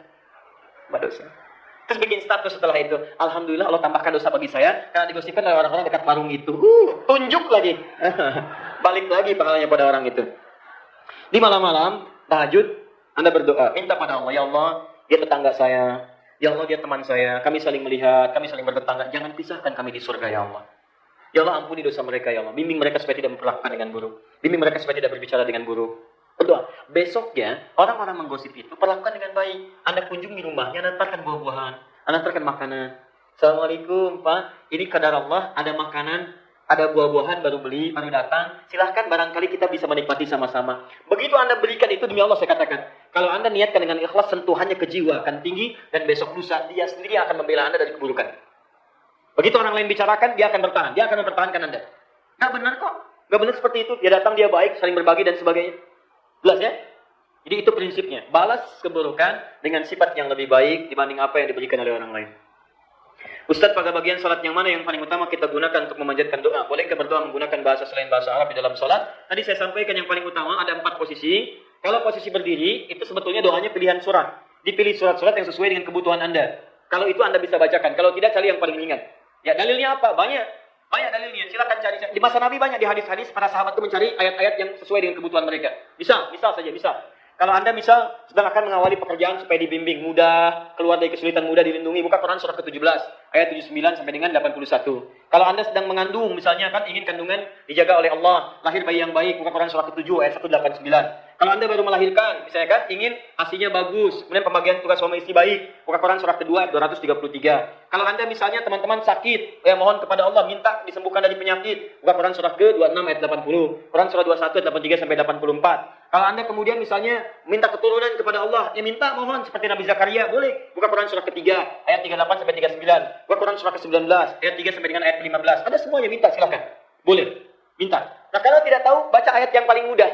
Ya kata Quran surah ke-73 ayat 20, faqra'u ma tayassara minal Quran, minta. Tapi niatkan untuk kemudahan-kemudahan dalam aktivitas Anda. Dalam hati minta. Apa dalilnya? Hadisnya sahih, hadis qudsi. Asamtu shalah baini wa baina abdi. Saya bagi dua salat itu antara aku dengan hambaku. Idza qala al-abdu, saya berikan rahasia ya, saya serius di sini.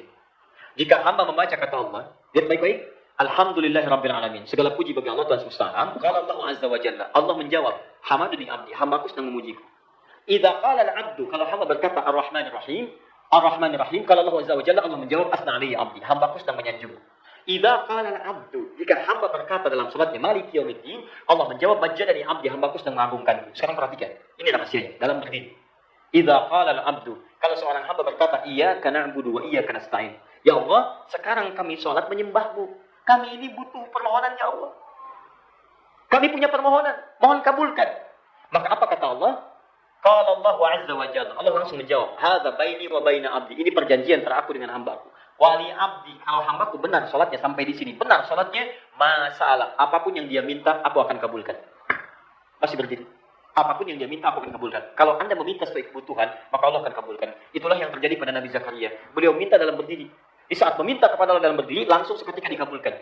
Umat Nabi Muhammad belum sholat sudah ditunggu mau minta apa. Hadisnya qudsi. Dan kisahnya diabadikan dalam Al-Quran. Jadi begitu Anda dalam Al-Fatihah itu serius. Rasakan Anda sedang berhadapan dengan Allah. Itu kuncinya ada di Quran surah kedua ayat 45 sampai 46.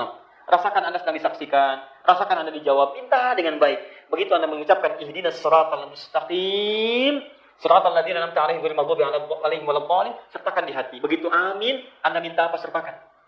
Begitu Anda mengucapkan amin, idza wafaqat aminu taminal malaika, ghufira lahu ma taqaddama min dzambi. Kalau kalimat amin itu bersamaan dengan aminnya malaikat, jadi begitu amin, Anda mengaminkan, malaikat mengaminkan. Kalau bersamaan kalimat itu, Anda dapat bonus, dosa-dosa Anda diampuni pada saat itu. Doanya dikabulkan, dosanya diampuni. Pertanyaan saya, dari sekian orang baca Al-Fatihah, berapa orang memanfaatkan jedanya untuk berdoa kepada Allah? Padahal tiap hari kita salat. Berapa yang memanfaatkan jeda itu untuk berdoa? Imam berkata, ghairil maghdubi 'alaihim waladdallin. Amin. Di hati Anda sertakan, ya Allah lapangkan pekerjaan saya, ya Allah berikan kemuliaan pada orang tua saya. Amin. Selesai. Bersama dengan aminnya malaikat. Diampuni dosa Anda, dikabulkan permintaan Anda. Kalau Anda tahu ayat-ayat yang harus dibacakan, cari ayatnya, bacakan. Terutama dalam salat malam. Itu cepat dikabulkan. Cepat. Nah, posisi yang paling bagus setelah itu sujud. Sujud. Kalau Anda tahu doanya, yang pernah dibacakan Nabi, silakan bacakan. Ada nanti doa-doa, maaf ya, pengobat rasa gelisah, doa kelancaran rezeki ada. Tapi kalau Anda tidak tahu doanya, cukup mohonkan dalam hati, tidak perlu dilafadzkan. Ini yang saya pilih, karena diikat dengan kalimat di Al-Bukhari dalam hadis 651, Sallu kama ra'aitumuni usolli, salat kalian persis seperti melihat Nabi salat. Persis seperti melihat aku salat. Sedangkan Nabi belum pernah salat pakai bahasa Indonesia. Bagaimana ketika salat sunnah fajar, di pertengahan salat muadzin qomat, apakah salat sunnah diteruskan atau dibatalkan? Nah ini penting, ini saya jawab.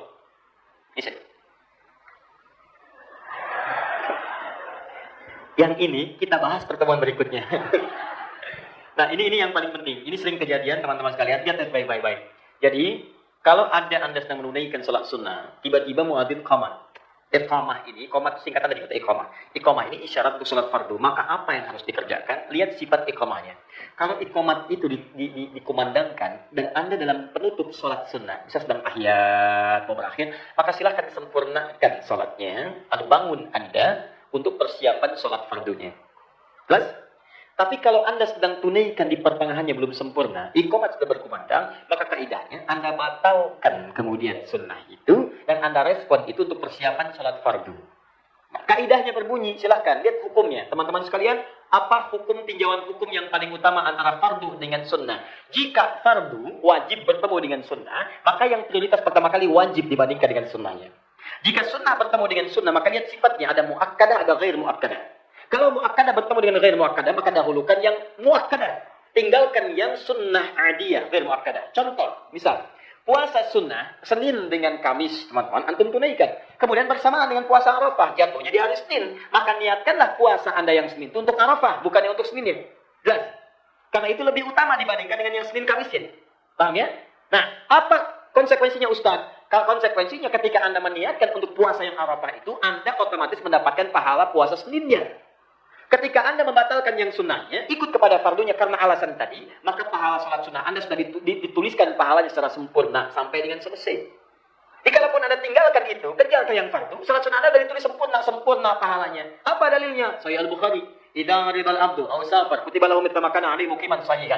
Jika seorang hamba itu sakit atau punya ilat seperti orang sakit atau di pepergian dia tidak menunaikan amalan rutinnya karena alasan tertentu, maka pahalanya tetap dituliskan dengan sempurna. Anda bayangkan orang perjalanan aja, biasa sholat sunnah, dia nggak sholat sunnah, kemudian sholat fardu, pahala sunnah yang dituliskan. Apalagi Anda yang sedang sholat sunnah, dibatalkan karena ada kewajiban fardu, maka pahala sunnah Anda dituliskan sempurna.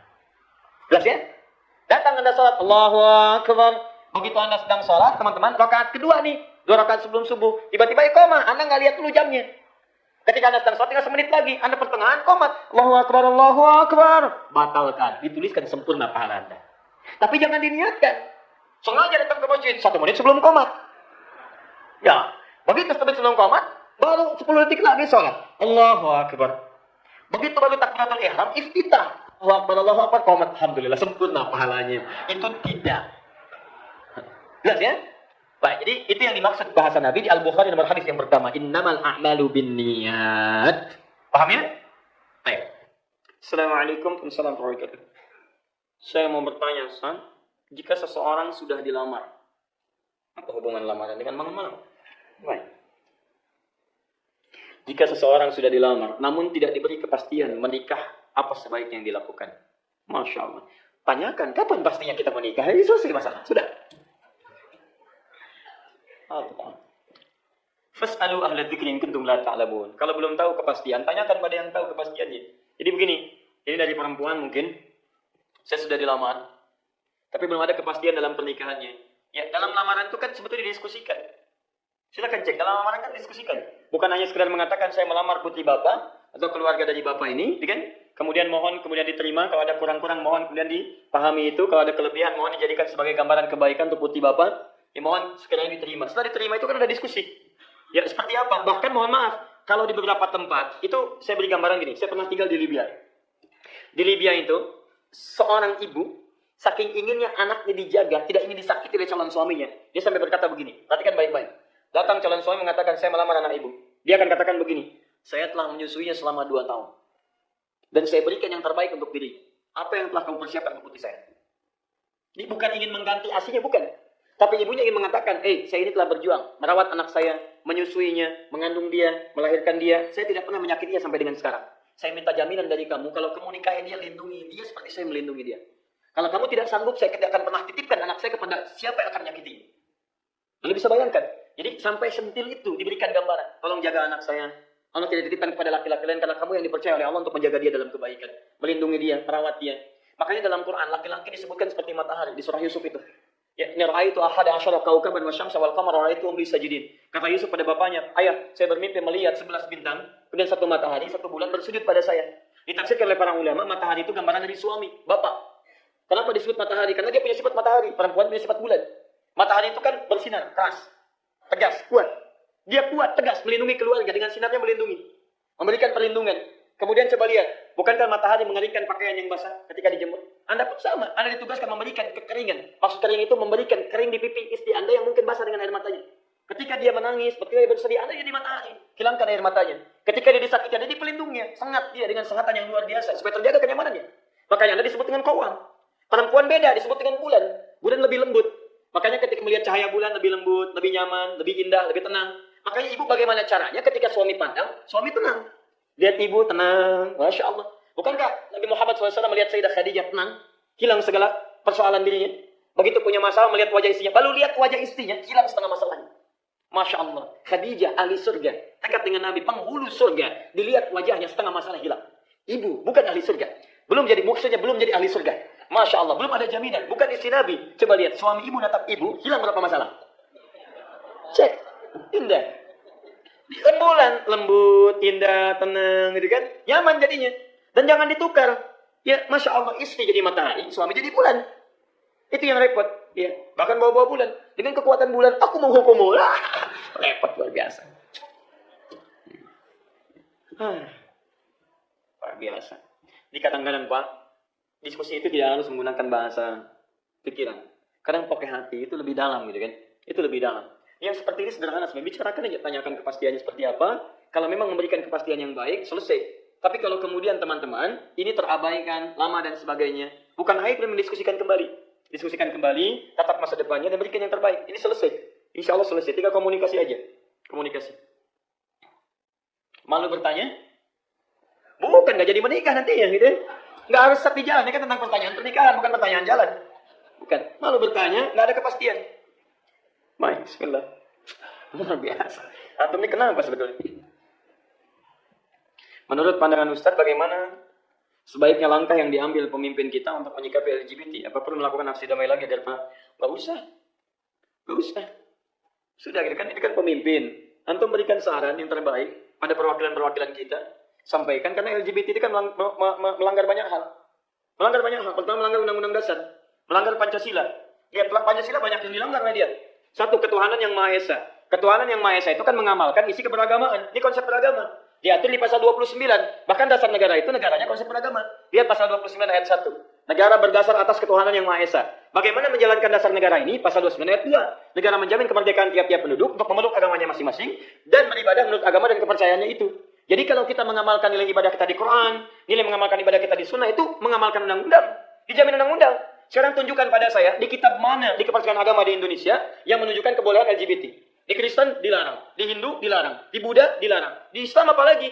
Ini kalau ada LGBT, dia sebetulnya sedang melanggar ketentuan dari undang-undangnya. Dan melanggar keagamaan, itu gak boleh. Apalagi kalau ada mengatakan, justru di Quran ada, surat ke-24, ayat 30, gak ada ayatnya. Gak ada ayatnya. Dia yang pertama, dia melanggar undang-undang. Pancasila dia langgar, bagian yang pertama. Kedua, kemanusiaan yang beradab. Adab manusia itu diantaranya adalah mempraktekkan kemanusiaannya. Fitrah kemanusiaan itu berpasangan. Quran surah 49, Quran surah 51, ayat 49. Wa min kulli syai'in khalaqna zawjaini la'allakum tadhakkarun. Setiap manusia kami ciptakan berpasangan. Apa pasangannya? Quran surah 49 ayat 13. Lihat baik-baik. Ya ayyuhan nasu inna khalaqnakum min dzakarin wa untha. Kami ciptakan pasangan laki-laki perempuan. Anda cukup menjadi manusia untuk paham pasangan laki-laki perempuan. Tanyakan pada diri Anda, Adam dipasangkan dengan siapa? Adam laki-laki perempuan. Hawa? Allah menciptakan Adam dengan Hawa, bukan Adam dengan Adam. Dan jadilah kita keturunannya. Jadi yang kedua, ketika ada manusia misalnya, berhubungan dengan pasangannya, ini menunjukkan dia memiliki adab yang kurang. Dan dia melanggar kemanusiaan. Sedangkan sila yang kedua, kemanusiaan yang beradab. Dia melanggar nilai kemanusiaan, dia tidak punya adab. Berarti LGBT itu melanggar Pancasila, sila yang kedua. Jadi kalau ada misalnya LSM, praktisi, kemudian aktivis nasionalisme. Dia tidak punya nasionalisme itu. Dia tidak paham Pancasila. Jangan berbicara saya NKRI, saya berbicara Pancasila, saya Pancasila, saya NKRI. Sementara Anda sendiri perilakunya melanggar NKRI, melanggar Pancasila. Ya, saya Adi, saya Pancasila. Bukan saya Adi, saya Hidayat. Dan saya mengamalkan nilai Pancasila. Saya amalkan, sudah selesai. Persatuan Indonesia, dia langgar lagi. Dengan perbuatan dia membuat bangsa terpecah. Dia bikin rame, bikin ribut, jagat media sosial, di alam gaib, ya jagat dunia nyata. Jadi rame orang. Dan menjadikan orang tidak bersatu, melanggar dia. Ya. Banyak lagi yang dilanggar itu. Cukup 3 sila saja untuk menjadikan banyak pelajaran yang bisa kita ambil. Ya. 3 sila untuk menunjukkan perbuatan dia. Asusila. Taib. Ustaz, apa itu pluralisme? Baik. Ada pluralisme, ada pluralitas, itu beda. Kalau pluralitas, keragaman yang tidak mampu ditolak, yang menghadirkan keharmonisan dalam kehidupan. Itu pluralitas. Ada laki-laki, ada perempuan, ragam. Ada bicaranya beda-beda. Quran surah ke-30, Ar-Rum. Ya, dari ayat 19 sampai dengan ayat 22-nya. Baik, itu disebutkan ada turunan-turunan wa min ayati wa min ayati wa min ayati. Di antara sekian turunan itu kata Allah, wa min ayati ikhtilafu alwanikum wa alsinatikum. Di antara tanda kebesaran Allah menciptakan pluralitas dalam kehidupan. Apa di antaranya? Beda warna kulit dan warna lisan Anda. Warna lisan itu cara bicaranya. Silahkan cek.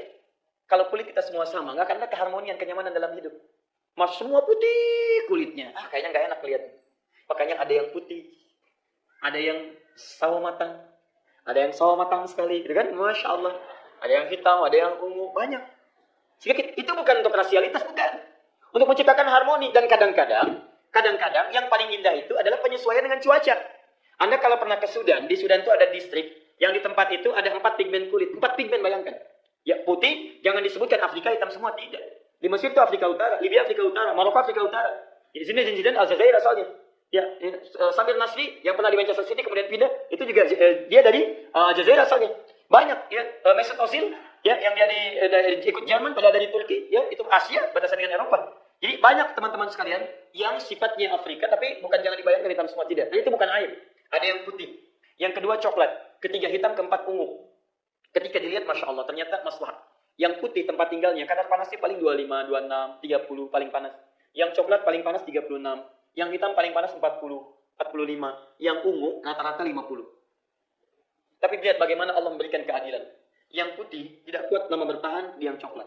Yang coklat tidak lama bertahan di yang hitam. Yang hitam nggak bisa bertahan di yang ungu. Yang ungu kadar panas 50 derajat. Santai aja Pak. Keluar, bekerja.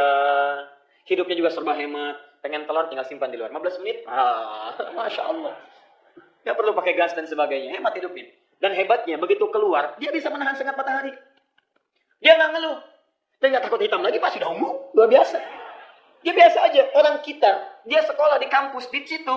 Demi Allah saya katakan, malam saja. Dia nggak kuat tidur, kecuali nyiram kasurnya dengan air dulu. Baru bisa tidur. Jadi jangan dilihat dengan rasialitasnya, tapi ada keharmonian dalam kehidupan. Mohon maaf, lisan. Coba cek, kita aja beda-beda. Kita bilang sepeda. Teman kita di Medan sebagian sepeda. Juga Cicaheum, apa Cicaheum? Ya. Banyak. Orang Jawa beda. Bedakan dengan orang Padang. Bedakan dengan teman kita di Papua. Bedakan dengan di Timor Leste. Bedakan dengan... Apakah itu bagian rasialitas? Bukan. Harmoni dalam keindahan. Banyak bahasa, banyak lisan. Indah. Sehingga dengan itu ada keragaman. Palembang. Ambo, Padang. Abdi, Sunda. Masya Allah, Pulau, Jawa. Coba lihat, begitu bertemu, ada keindahan. Di situ muncul Bhinneka Tunggal Ika. Kalau nggak ada itu, nggak akan ada semboyan. Bagaimana bisa hadir semboyan-semboyan di negeri kita dan sebagainya? Ada keindahan di situ. Itu namanya pluralitas, pluralisme. Kalau udah pakai isme, itu sudah beda. Maknanya sudah lain. Isme itu berbentuk ajaran, doktrin. Kalau sudah ada isme di ujungnya, itu artinya sudah ada doktrin ajaran. Doktrin untuk menyamakan semua yang berbeda ini ditujukan pada satu tujuan. Pluralisme. Yang paling bahaya pluralisme ini jika dibawa dalam konteks keagamaan. Menjadikan yang berbeda-beda keyakinan disatukan untuk satu tujuan. Dia mengatakan kemudian di akhir, semua agama sama. Itu pluralisme. Yang lain semua sama semua. Menuju pada Tuhan yang sama. Makanya kalimatnya, Tuhannya sama. Cuma cara menuju Tuhannya beda-beda. Itu yang bahaya. Ya itu sudah agama baru. Kalau saya katakan agama baru. Agama baru. Karena setiap agama itu punya keyakinan. Silakan cek. Nggak ada yang seperti itu. Orang Islam meyakini Tuhan kita yang paling benar. Yang Kristen meyakini agama dia benar. Hindu meyakini dia benar. Kalau semua meyakini semuanya benar, nggak konsisten namanya. Untuk apa ada agama? Orang ini pun yang mengatakan semuanya benar. Mengatakan dirinya muslim. Cek. Kalau semua benar Pak, Anda muslim? Ya. Anda yakin semuanya benar? Iya. Nanti kalau wafat, Bapak saya bakar ya. Jangan. Saya pengen dikubur. Kan semuanya benar. Semuanya benar. Gak apa-apa. Begitu Anda wafat, kami akan sholatkan. Bapak kami bakar aja semuanya. Abunya kami tebarkan. Ayo, kami tebarkan di sekitaran laut yang paling panjang di sini. Kalau perlu kami sebarkan Sungai Musi. Masya Allah. Ayo, mau nggak? Jadi yang seperti ini, pluralisme ini yang paling bahaya. Itu yang disebut oleh Al-Quran, orang-orang yang bicaranya kacau tapi suka bawa ayat. Di Quran surat kedua, ayat 204, paling kiri sebelah atas. Wa minan nasi may yu'jibuka qawluhu fil hayati dunya wa yashhadullahu ala ma fi qalbi wa huwa aladul khisam. Hati-hati, di antara sementara manusia, ada kata-katanya begitu cantik, retorikanya sangat menarik. Jadi kalau bicara dia bagus, Pak. Kadang-kadang suka motong-motong ayat. Begitu dipotong, diungkapkan dengan kalimat yang sangat bagus. Wa huwa aladul khisam, itu musuh yang paling bahaya. Aladul khisam itu alad, itu lebih bahaya dari yang paling bahaya. Setan saja disebut dengan adu. Sedangkan dia alad, itu lebih bahaya daripada setan. Lebih bahaya. Aladul khisam sangat berbahaya. Ya, yang sekarang lebih bahaya daripada kemusyrikan itu orang pluralisme. Orang liberal itu bahaya. Kalau orang musyrik, itu bisa disadarkan kembali. Kalau orang liberal, orang pluralisme, itu bisa membuat orang tidak bertobat dari keburukannya. Begitu orang mau masuk Islam, untuk apa? Semua agama sama. Dia menghalang orang lain dapat hidayah. Misal ada orang homo ingin bertobat dia. Saya mau tobat, saya sakit. Tidak teman. Kamu diciptakan dengan fitrah yang homo. Fitrah disebutkan, luar biasa. Padahal kalau anaknya ada dalam keadaan demikian, dia nggak mau. Ya, maka kita bantu. Jangan dibully, kita bantu. Kita doakan dan sebagainya. Paham ya? Sudah lewat 10 menit. Akhirnya satu lagi. Bolehkah kita berwudu di kamar mandi yang ada toiletnya? Terima kasih. Kalau bisa sih dipisahkan. Kalau boleh, bicara boleh. Tapi hukumnya makruh. Makruh kenapa? Karena toilet itu kan tempat yang kotor sifatnya. Kotoran itu tempatnya sarang setan. Jadi ketika Anda masuk kotoran, Anda tidak bisa mengucapkan kalimat-kalimat baik di situ. Ya, semacam misalnya kalimat baik, bismillah, doa yang baik-baik. Di tempat yang kurang bagus. Makanya ketika Anda berwudu di situ, sah wudunya. Cuman sifatnya makruh, kurang disukai. Ya, kurang disukai. Tapi kalau tidak ada yang lain, tidak ada masalah. Tidak ada masalah. Jangan Anda tayamum, tidak. Anda berwudu di situ. Tidak ada masalah. Ya. Kok nggak jadi wudu? Tayamum aja. Kenapa? Makruh. Tidak, Anda boleh. Kita pahami dulu fikihnya. Jelas ya?